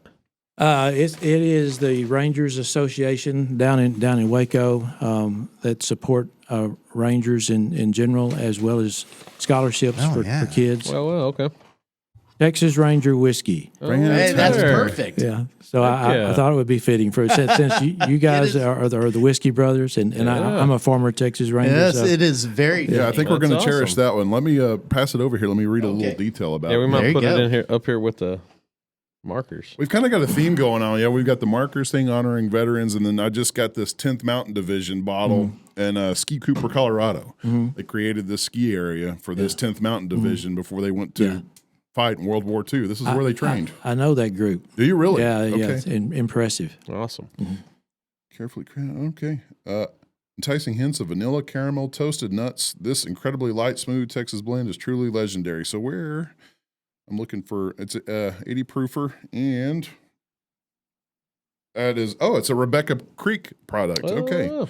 Well, thank you very much, Sheriff. Yeah, That's one to awesome. cherish for sure. Well, thank y'all for having me. I mean, should bet. we crack it today?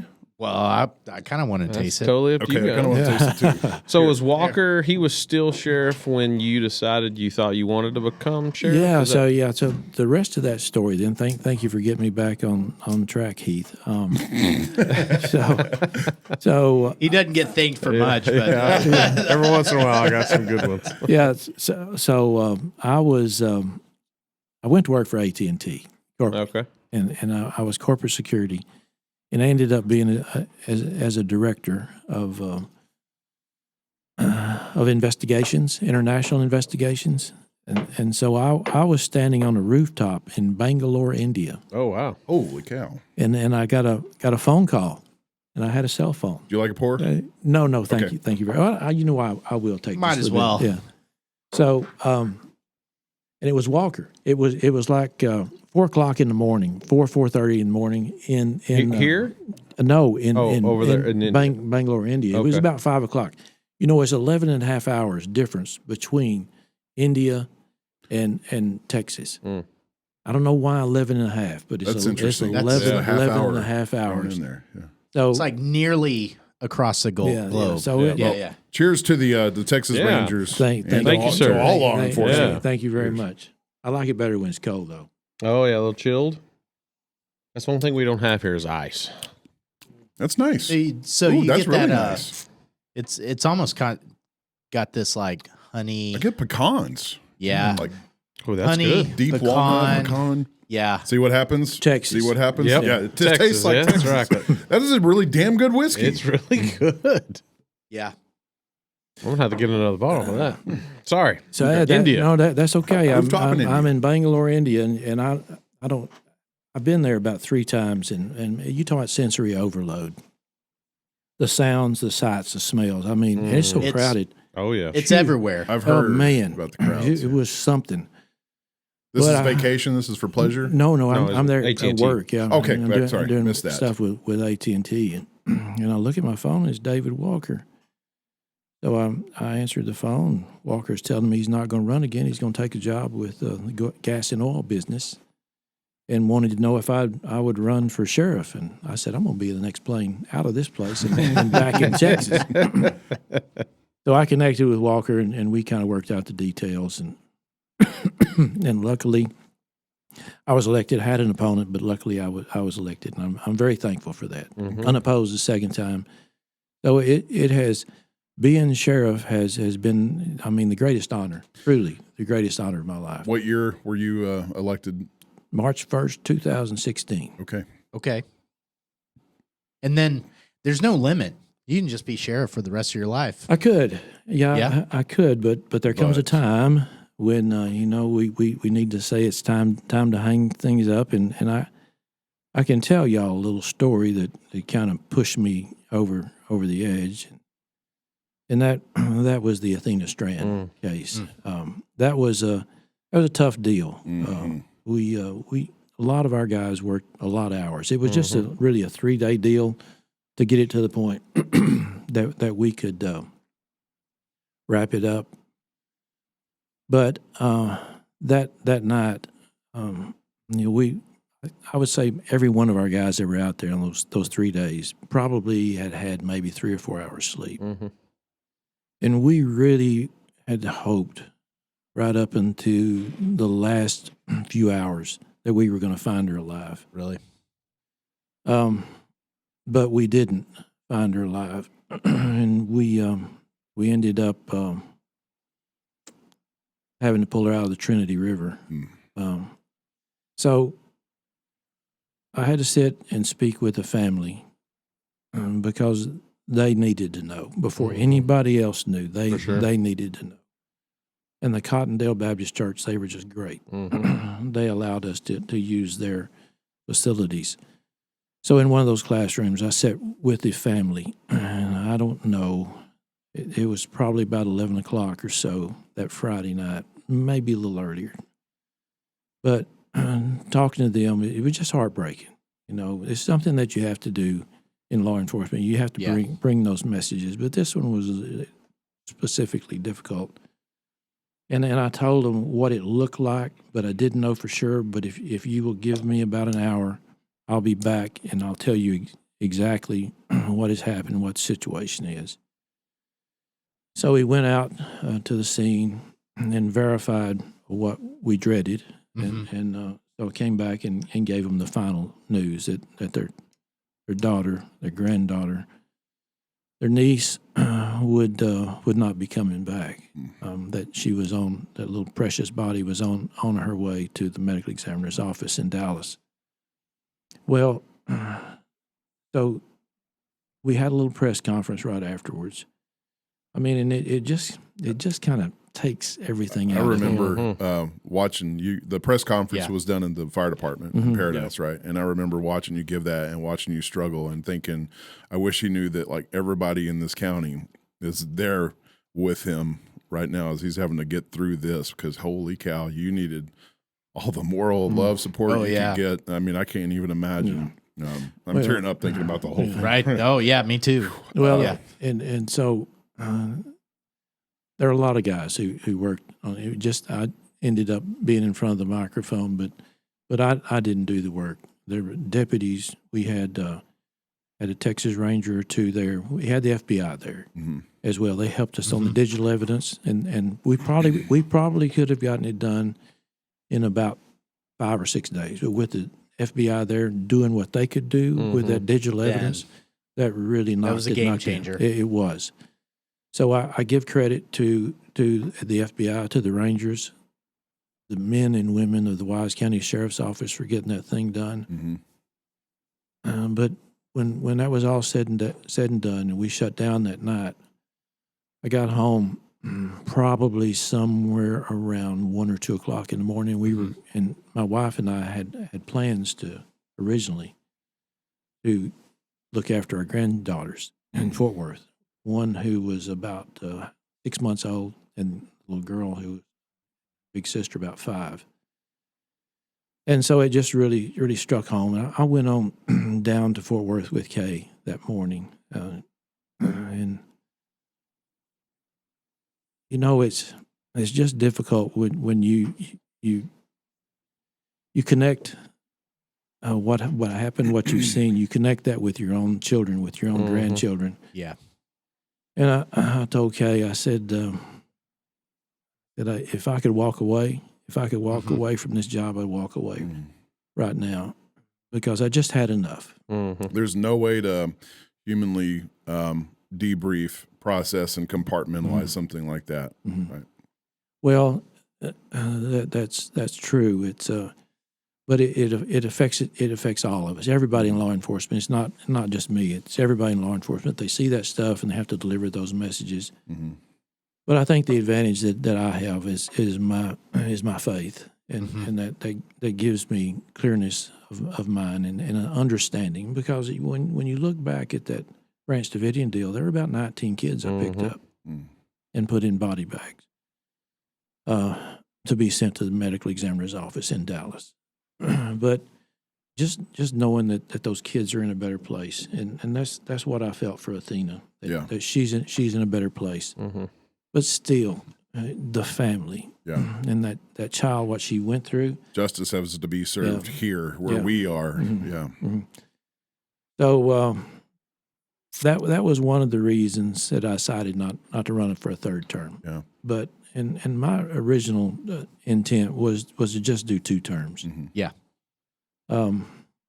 And it's time for me to step aside and someone younger. Sheriff, I remember driving not too far after that. We made a trip to see my wife's family in Chicago. There were pink banners in Chicago, Illinois, Athena Strand. It was this community didn't just stand still. It was all across this nation. That was a. I mean, it was a terrible time, but the candlelight vigil thing that they had at the church. I mean, I still this day blows my mind. We went to that. I mean, there was just I think they said the car traffic jam was almost to Boyd or something like that from Cottonwood Baptist Church. I mean, there were so many people showed up for that, and it blew my mind. Well, you know, it really did my heart good. Well, at first, when we thought she was missing, we had so many citizens of Wise County who showed up down there, who wanted to help, and who wanted to make a difference. And we put them to work. And that's where I had a falling out with the FBI, and actually sent them packing and said, go away. And they did, but then they came back, and I'm glad they did. But they didn't think that those citizens needed to be there helping us search. And I said, no, these are our citizens. They care about this child. They're going to help us look for this child, and hopefully we're going to find her. But that didn't turn out to be the case, and the case itself is good. The investigators, the Rangers, the FBI guys, they put it together, and it's all in the DA's hands now. And James Staten's doing a great job as a district attorney. So we're blessed, and I think on a regular basis, I think about what people are going through in Dallas and Austin, Houston, because we've got a good criminal justice system here in Wise County. We put people in jail, we keep them in jail. We don't let them out if they're a danger.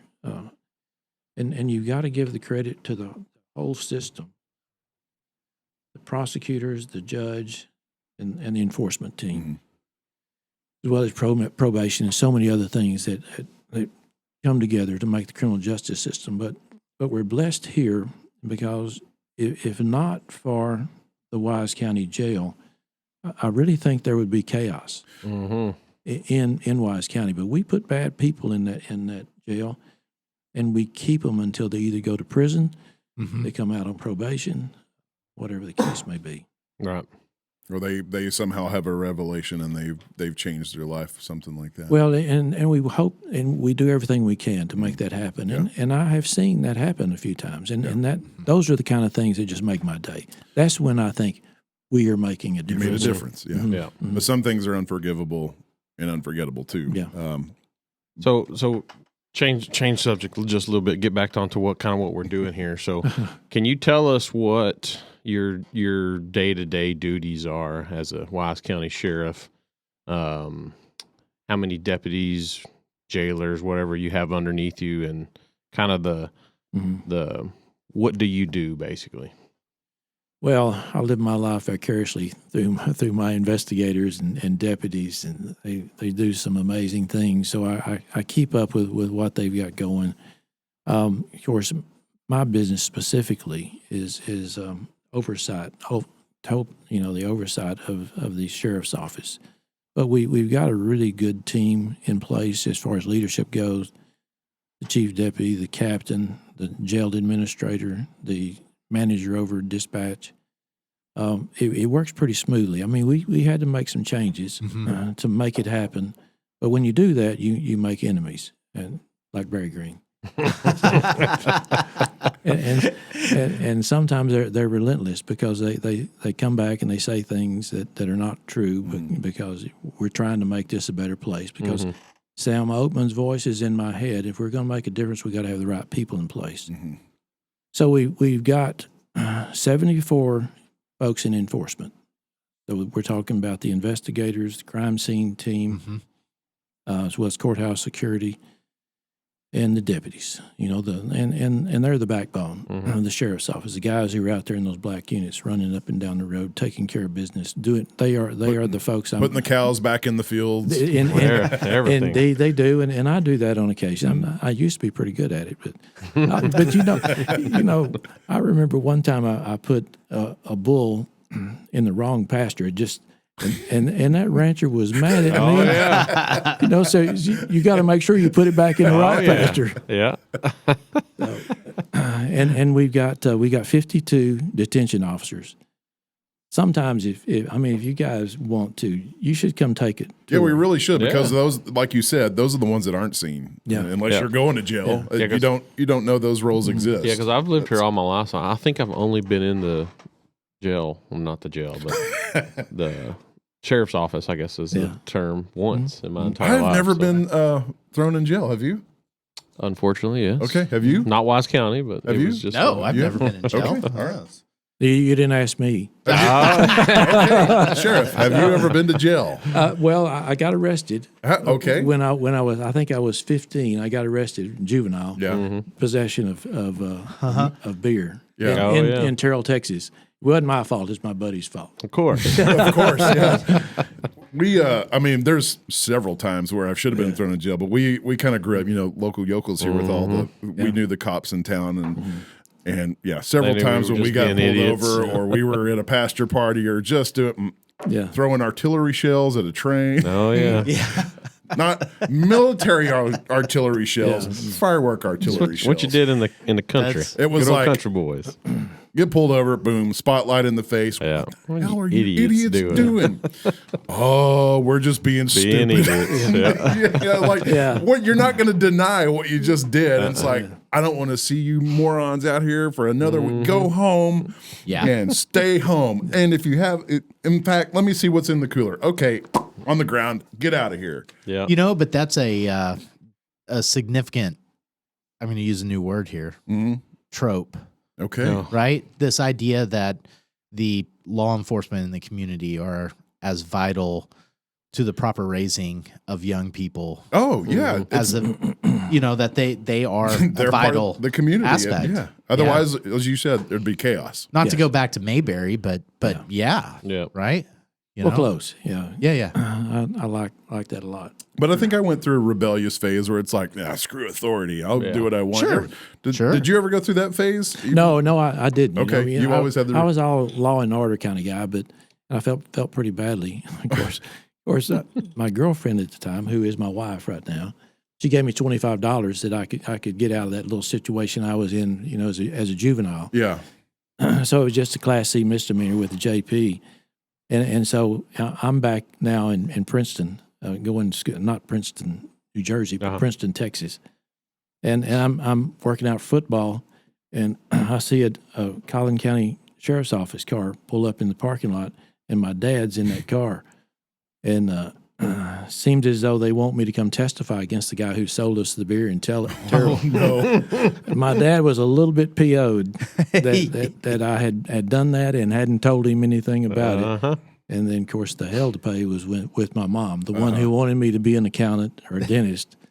So fading that heat with mom was another deal altogether. Yeah, I went through the rebellious phase, and it's like, you just don't understand when you're young and stupid, or even in your early 20s. No. You don't. When you're older, and you kind of get that there's law enforcement for a reason, and it's a big reason. It's not just to be out punishing young stupid punks. It's keeping chaos at bay.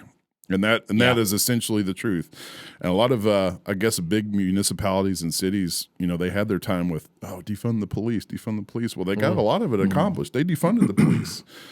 And it came back to bite them. Yeah, how did that work out? It didn't work out. Yeah, people are leaving. Businesses are leaving. I mean, if you can't protect, one, your citizens, or two, your business owners, people there that are paying property taxes, and they expect, I want to have this environment that I can thrive and work in, be safe in.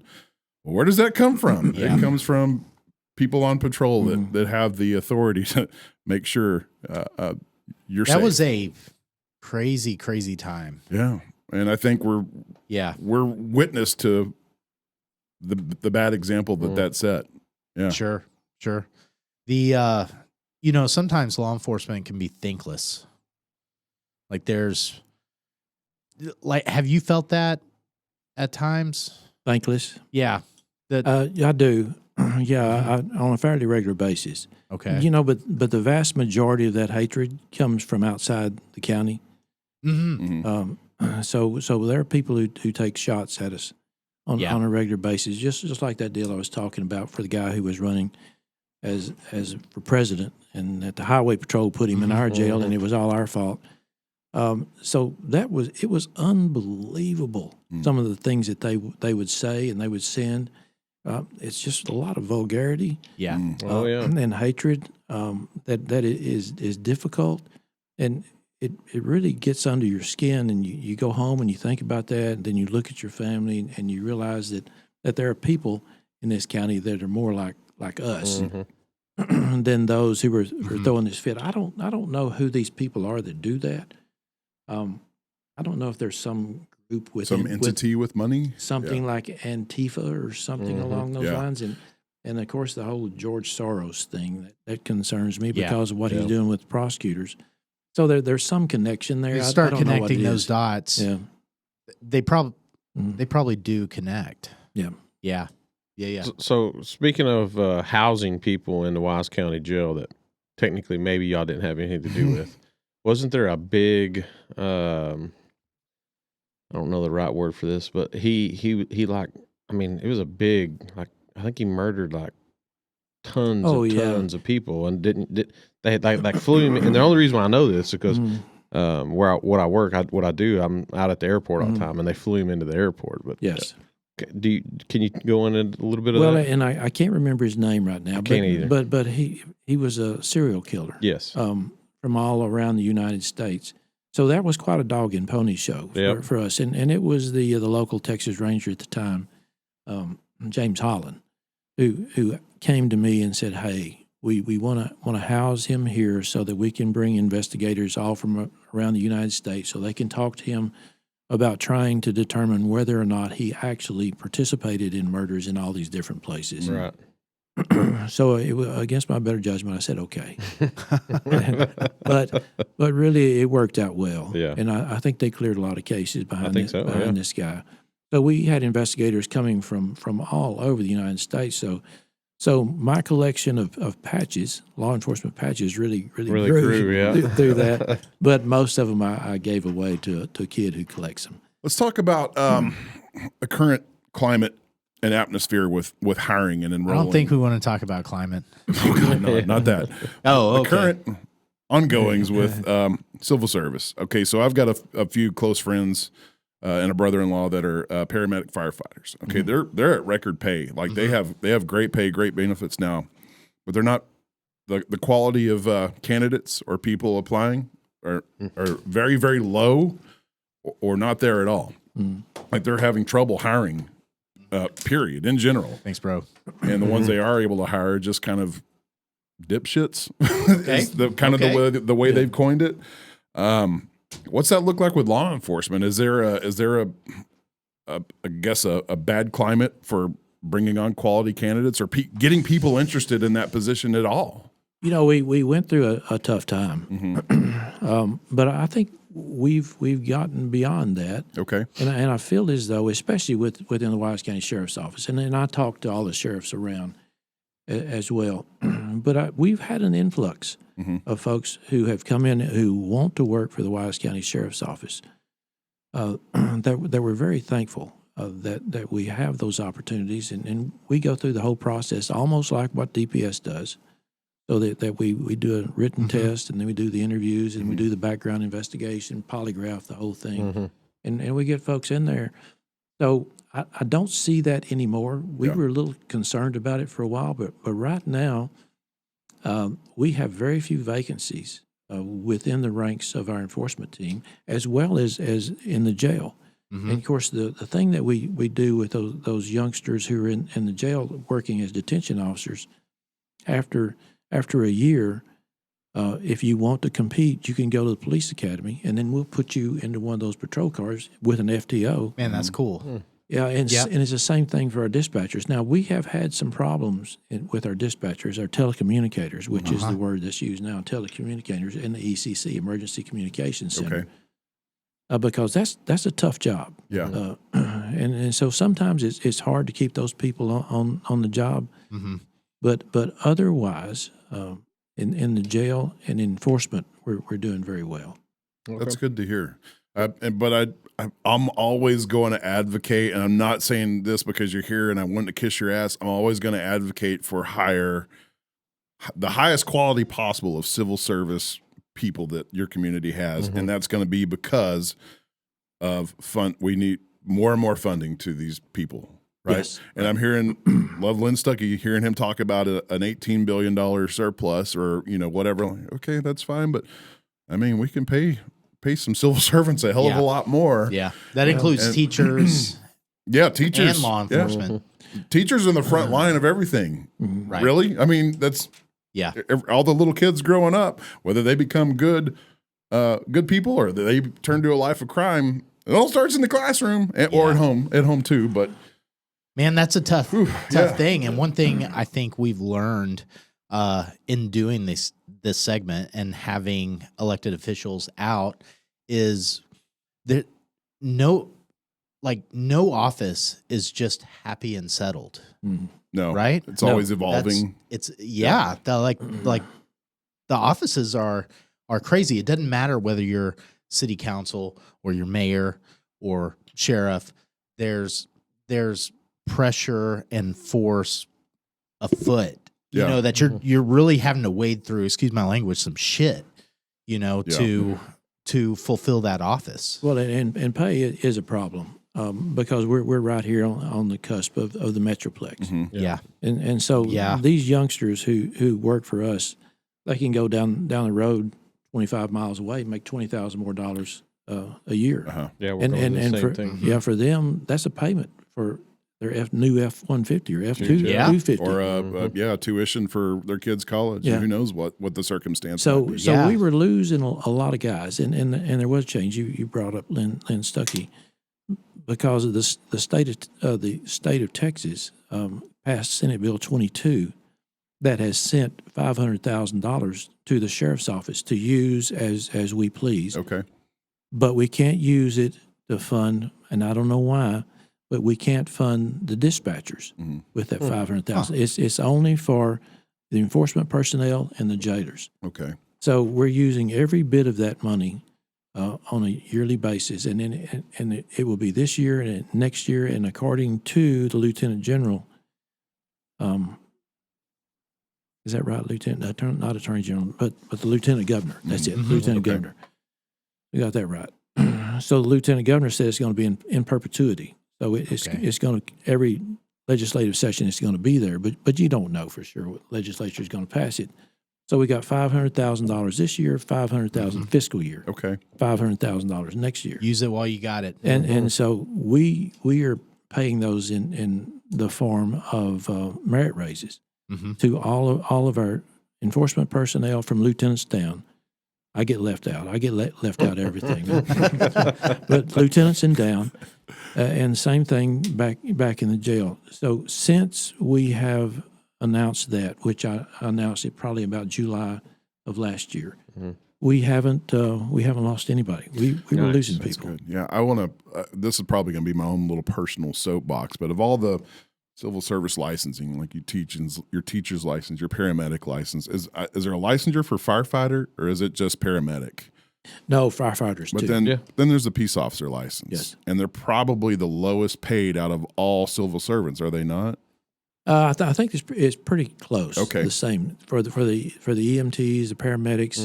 The paramedics may make a little bit more because they go through a lot more training. I think they do. But with the peace officer license, it's not highlighted and bold enough to me how important and how much responsibility that license bears. If you got a paramedic license, you got the license to save somebody's life. If you have a peace officer's license, you have the license to take somebody's life. You have that responsibility to be judge, executioner, jury, everything on the spot if deemed necessary.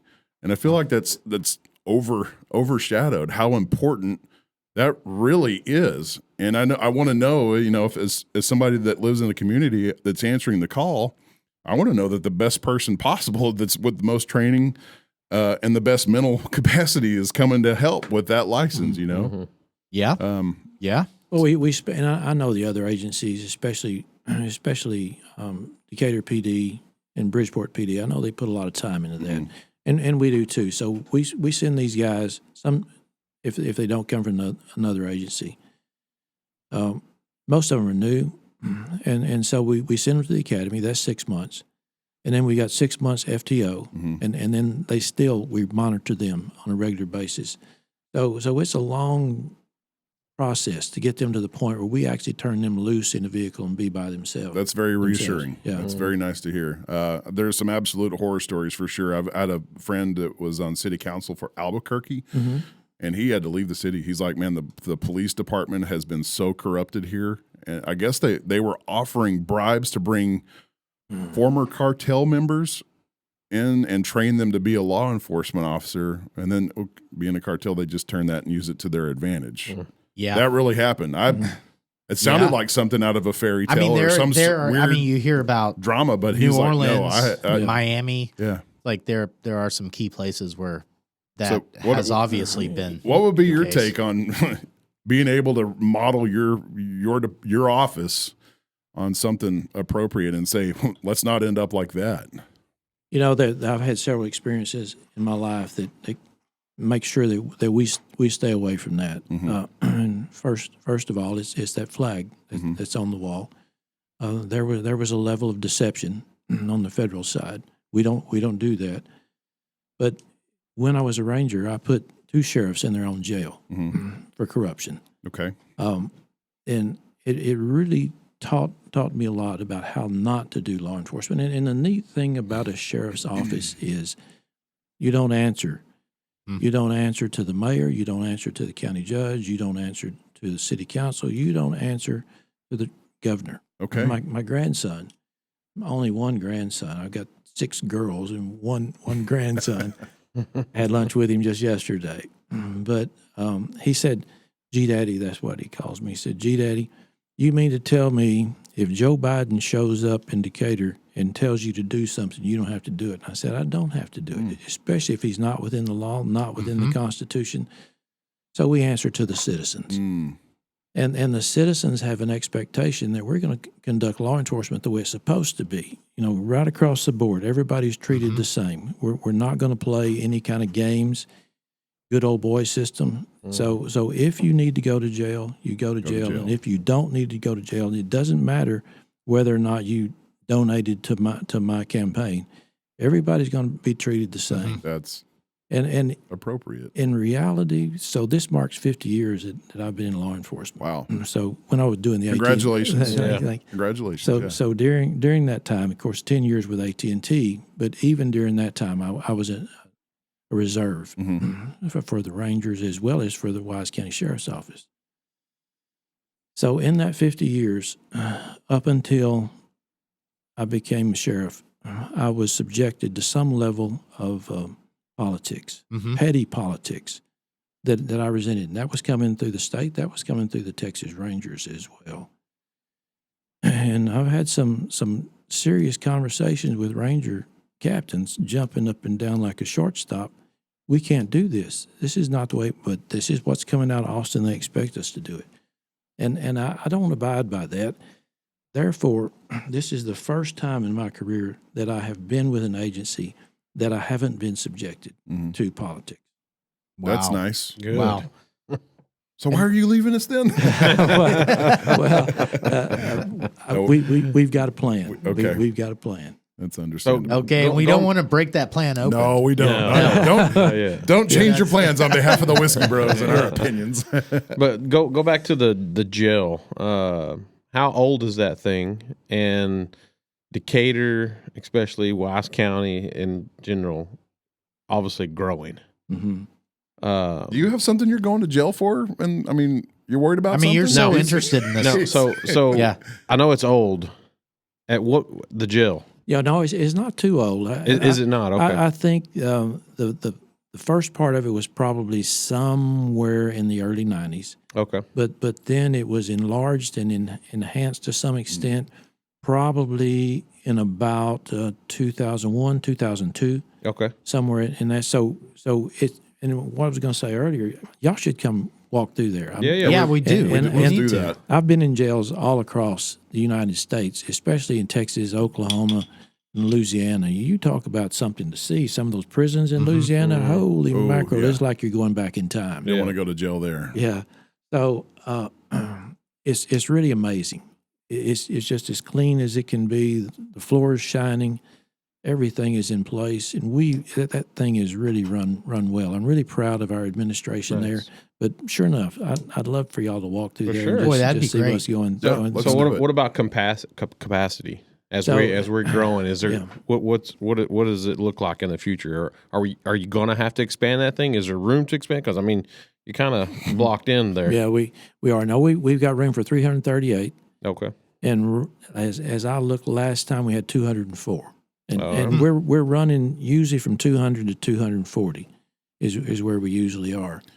So we're okay on space right now. Where we are having some problems is we've got to have some additional deputies, investigators, and we don't have room for them anymore. Mm-hmm. So you need new offices. We need more space. Okay, Yes, we do.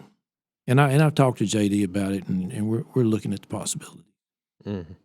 How has the practice of law enforcement changed over the past 10 years as far as like the technical capacity of law enforcement? Oh yeah, so the digital world, it has changed tremendously. And when I first started as a ranger, I didn't know anything about DNA. Mm-hmm. And then the digital opportunities we had with fingerprint that could be sent into databases.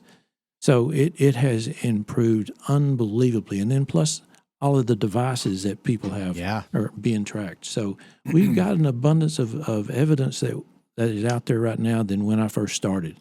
I mean, it was knocking on doors and trying to get somebody to confess. Mm-hmm. And their cameras are everywhere. Yeah. So there's an abundance of opportunity to solve a crime now, and I love it. There is. But, okay, let me ask you this then.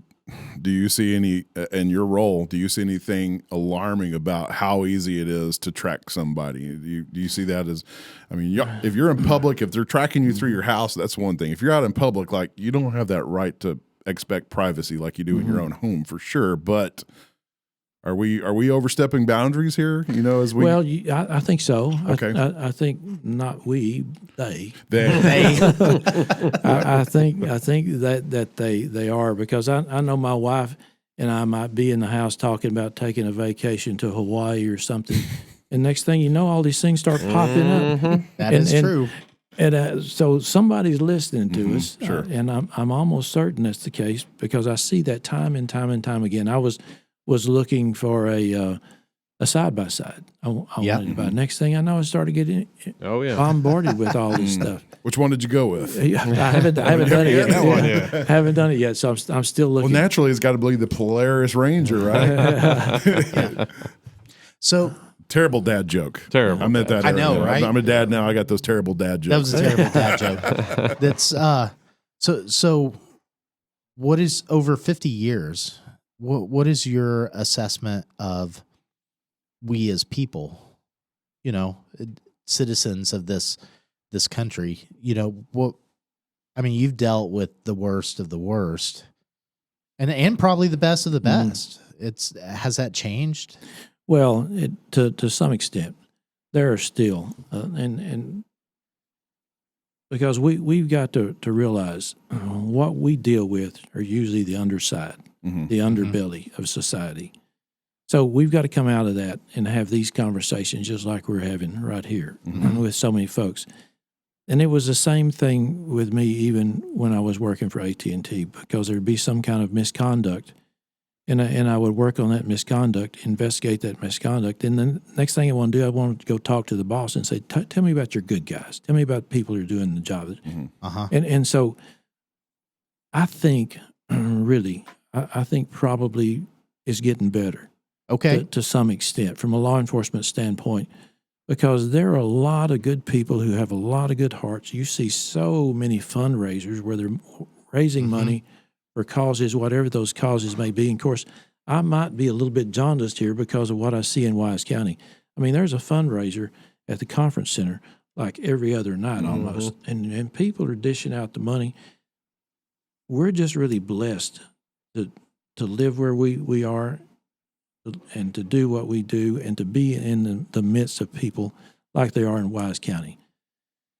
Now, my major concern, I mean, and it is just absolutely breaking my heart, is this damn border, because that is affecting us. The two biggest problems we have in the jail, methamphetamine. 85% of the people in our jail are there because of methamphetamine. Wow. I'm really surprised to hear that that's still so prevalent. Okay. And as you stated before, it's methamphetamine that have come across the border. Yes.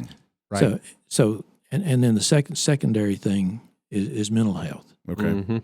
And we need help there. We need help on the border.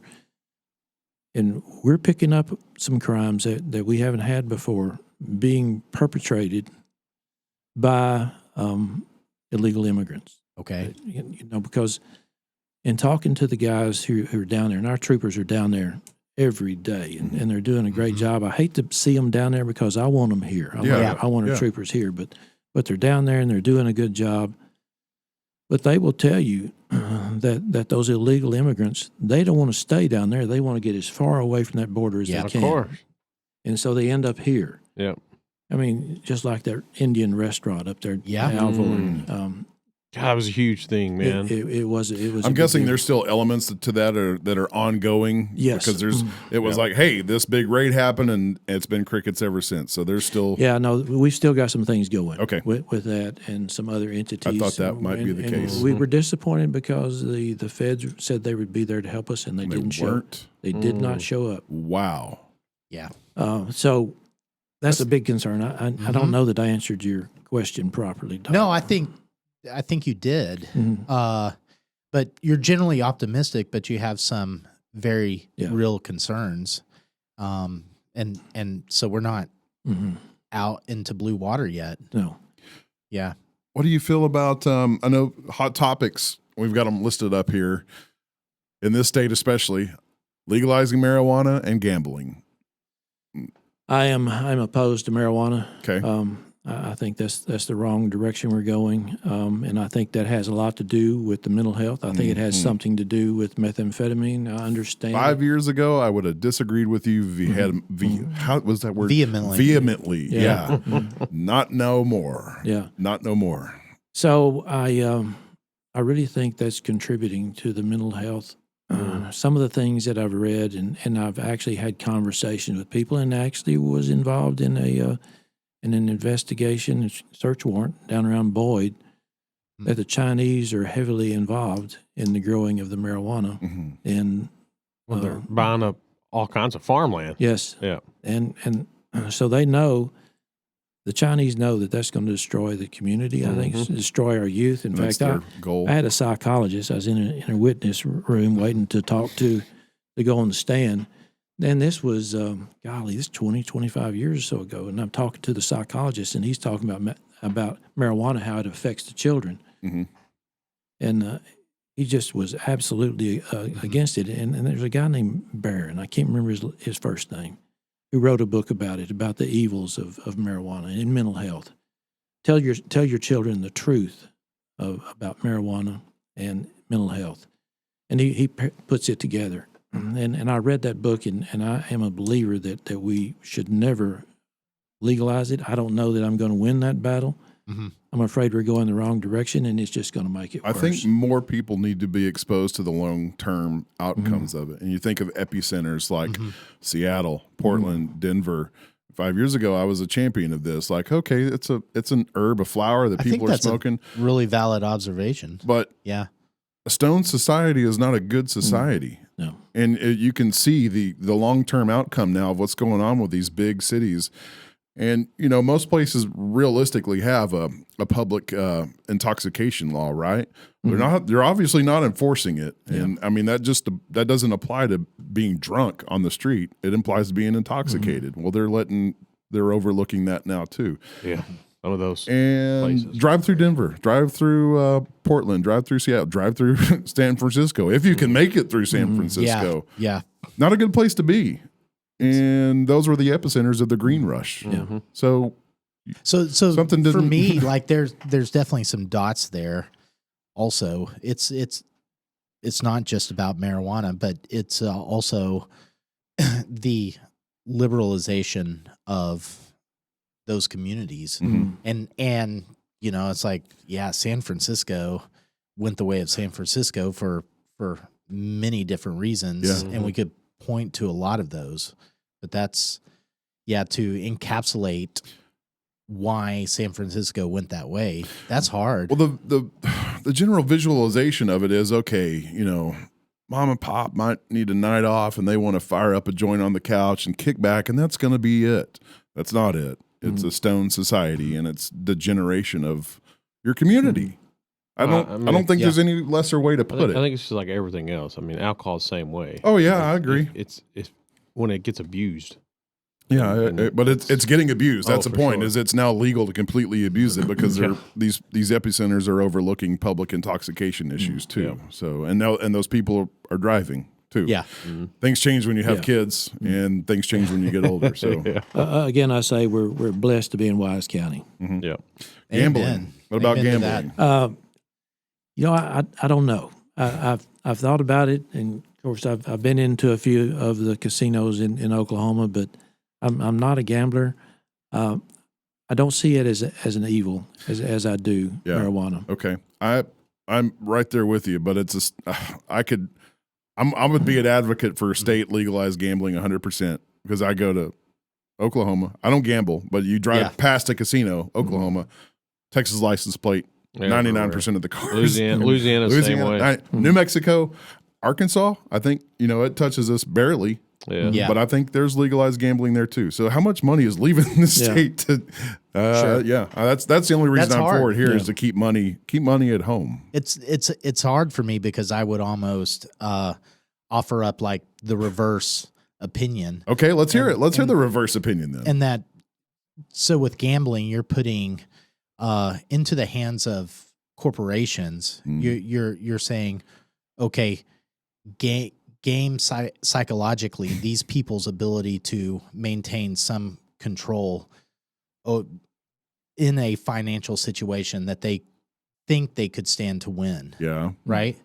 And so I have concern about like the corporate abuse of Poor mental health. Yeah. Okay. Yeah. And so that's seems severe to me. But there again, all of us Texans are just crossing the border. That's what I was going to say. Is we're going to not Oklahoma. stopping. Everybody's Those driving. people are gambling. We're anyway, losing tax right? dollars. Yeah, in our community, which is located proximal to Oklahoma. Yeah, 60. I mean, well, 60. I'd say 80% of the people, if you go in a casino, it's like, are you sure you need to be spending money in here? Yeah. But that's the point is, okay, they're doing it anyway. They're leaving the state to do it, whether you like it or not, whether it's good for their mental health or not, good for their bank account or not. They're still doing it. So why not here and just tax the living hell out of the casinos and your money stays in your state? Yeah.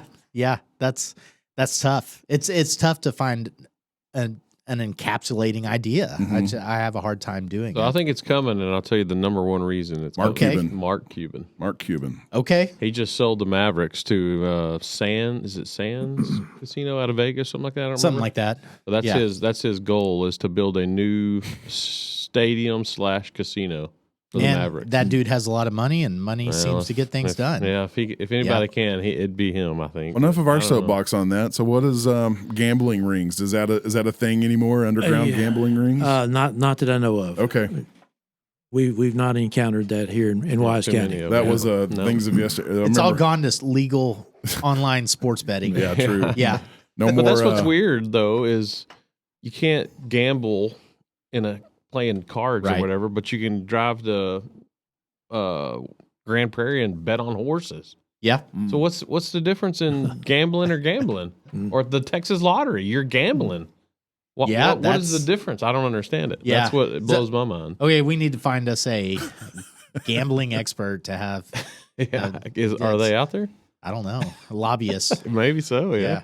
That's interesting. Yeah. Can you, before we wrap this up, can you break down delineate like the roles of your city police department, and then I know you kind of did, but your city police department, your sheriff office, and then your Texas state troopers. Sure. Where is the edge of those boundaries before they start? I know you said you're not under control by any entity other than yourself.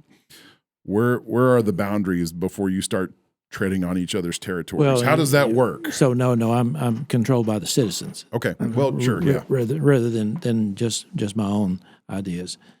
So the police department has basically the same responsibilities within the city limits that the sheriff's office has for the entire county, 923 square miles. Okay. The troopers, according to Government Code Chapter 411, they are responsible. Highway patrol, they're responsible for traffic. Okay. On the state and farm to market roads, but they can enforce any laws if they so decide. Okay. But their responsibility are the roads, the safety of the motoring public. Okay. And of course, then you've got other entities within the Texas Department of Public Safety. So it's CID now. So they've got their own criminal investigation division. They used to have narcotics, motor vehicle theft, but they've molded it all into one in the Texas Rangers. And we talked about that earlier, about what the Ranger responsibilities are and how they assist the local agencies. So the sheriff's office, again, is covering that entire 923 square miles. And they've got responsibility for all of the calls that come into our ECC, as well as the things that they see when they're out there on patrol. So we want to be proactive when we can, but so often we are reactive because we're having like 26,000 911 calls every year. So wow. So that keeps them pretty busy. Yeah. But there's not a lot of difference between the two, except for the police department is answering through the chief, to the city manager, or to the mayor. Okay. But we've got some good police departments here in Wise County, so that helps, and we've got to have that relationship where we all work together. Which one's the best? Sheriff's office. Good answer. Have you ever ended up in any kind of conflicts when it comes to multiple department issue where you're working a crime scene that involves city and sheriff or Texas State? The only conflict I've had was the one I talked about with the FBI. Okay. When they came in telling us what we were going to do, and then I reminded them that the sheriff's office has original responsibility. Okay. And actually told them to leave the scene, and they did, but they came back with their hat in their hand and said, okay, we understand. Because they were demeaning our citizens, and when I say they, one guy was demeaning our citizens because they didn't have any business out here looking for that child. This is a law enforcement function. And I got pretty upset with him because it was an emotional situation. Sure, yeah. So that's the only time that I've experienced that with the police departments, the chiefs.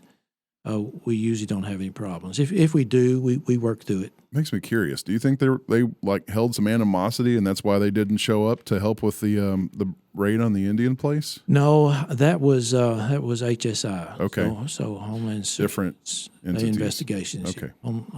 Homeland Security? Homeland Security Yeah. Investigations. Yeah.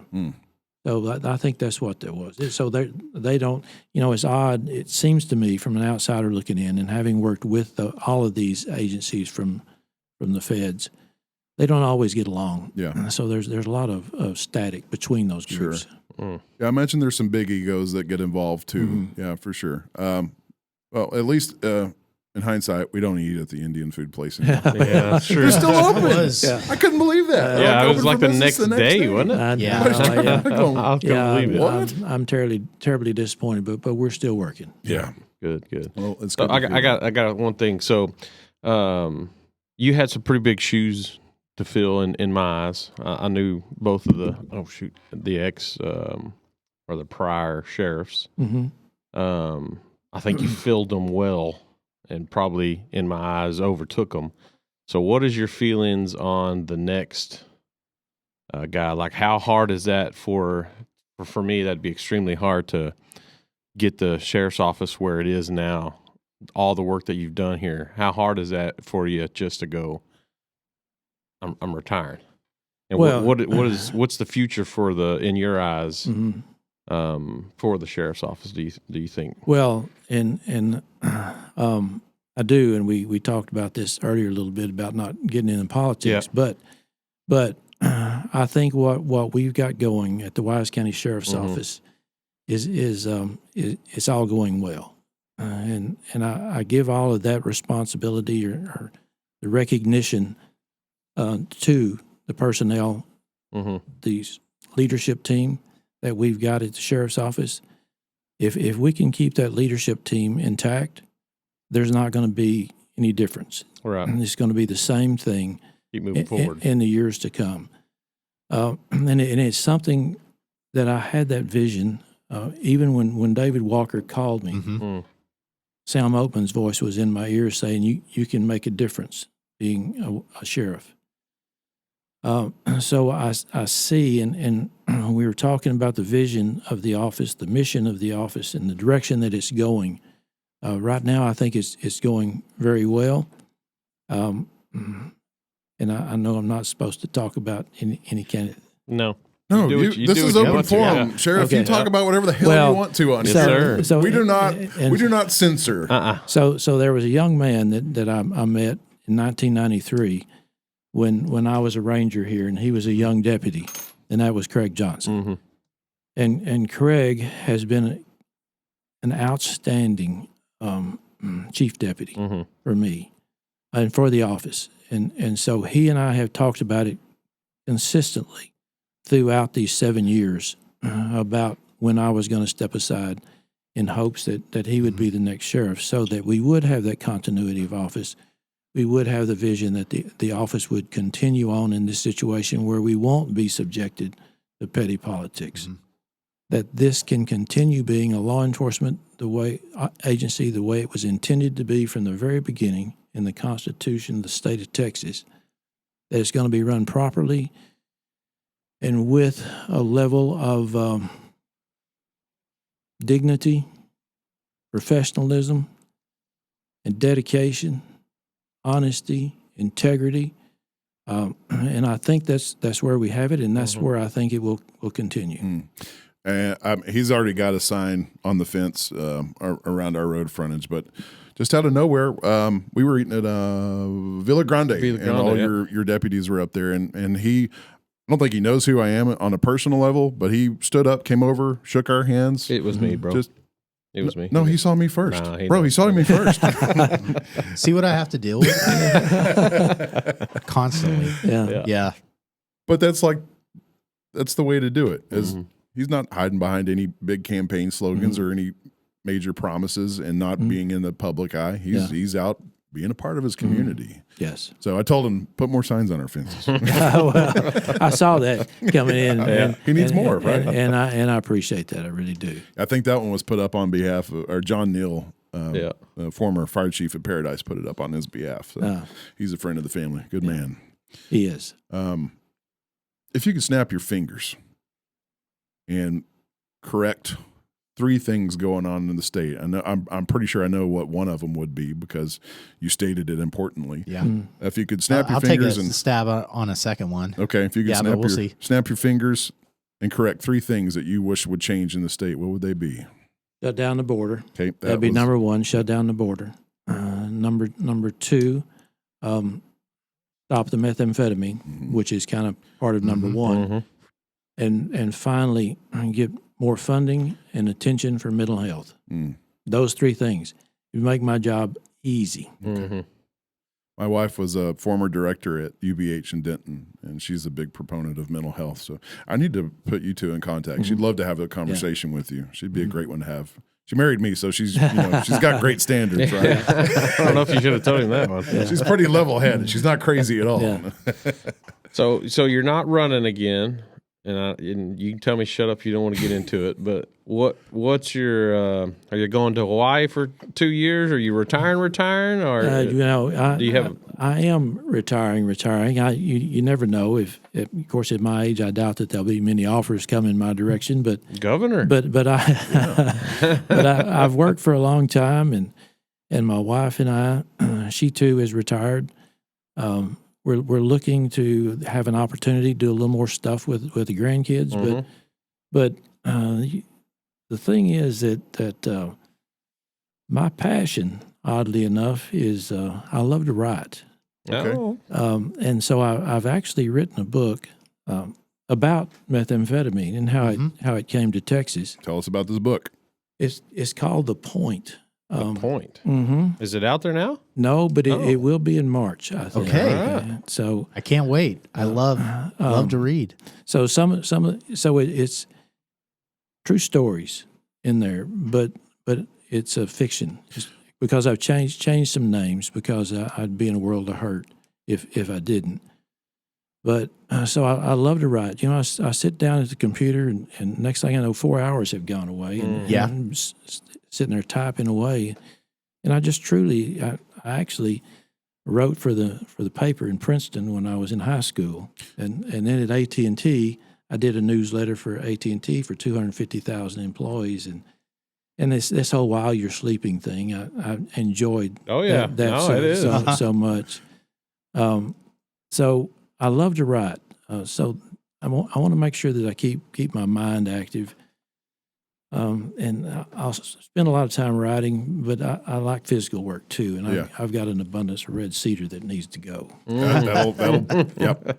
Well, I know Mr. Eaton's number if you need me to put a shoe in for you if you want to write from So Messenger. perhaps when this book publishes, we can read it and then you have it back out to talk about that book. Absolutely, yeah. And if you need to, you need to translate that into an audio book. I mean, I'm not much to look at, but I've been told I have a pretty good voice. So Sexy voice.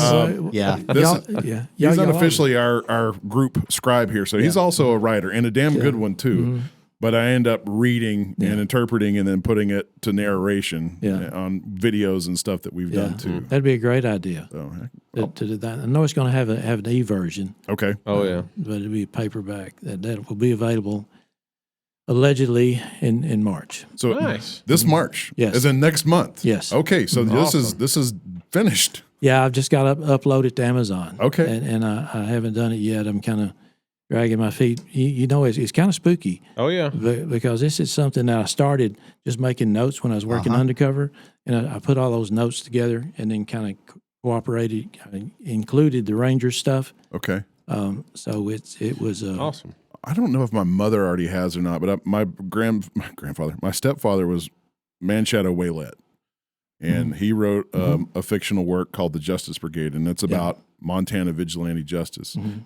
Do you have a copy of that? No, I have not. I need to get a copy of it too. Actually, I'm not biased because I was related to him. It's a really good book. So I'm excited to read The Point whenever it comes out. Well, thank you very much. I'm looking forward to that. Yeah, we'll have you on the show to discuss it after we've all read it.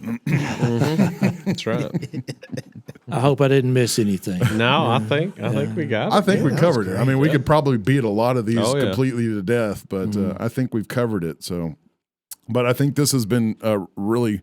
I'm honored to have you here. You bet. I really am. Thanks for the whiskey. Yeah. Thanks for your time. Great. And thanks for your service to this community. Heck yeah. I mean, this community has been in great hands. Well, this has been an honor for me to sit here and visit with y'all. It really is. I love talking to the people of Wise County. You know, it's secondary to talking to kids. Yeah. You know, that's an important pursuit that we have in law enforcement, making sure that the youngsters know that we're there to help. Yeah. But even more so than just being in here, being able to serve the citizens of Wise County, it's an excellent way for me to conclude my tenure as a law enforcement officer. So it's really been a lot of fun. There are a lot of stories out there. Some I can tell, some I can't tell. but it's been great, and I've enjoyed every minute of it. You know, that time in the corporate world, I wasn't always looking forward to putting my boots on and going to work, but now every day I look forward to putting them on and going to work. I guess you needed that time to reinvigorate why you're back here where you're at. I think maybe so, Yeah. and I tell some people the reason that I was working at AT&T was just so I could afford to be the sheriff. You're not. It's not a high paying role. No, is it? no, it's not. That's funny. Well, thank you. Yeah, thank you so much, Sheriff. Thank you, I mean, guys. genuinely was from the awesome. heart, this has been a fantastic dialogue and a great conversation and a really good way to rehumanize for people that might be listening to another one of their elected leaders that they might have been out of touch with and now they're not. So, Well, I hope so. Thank you for this opportunity. Hey, you bet. thank you, Sheriff. Appreciate it. Have a good night. Thank y'all. Thanks for listening. Good night. Adios. You've been listening to the Whiskey Bros Around the Table.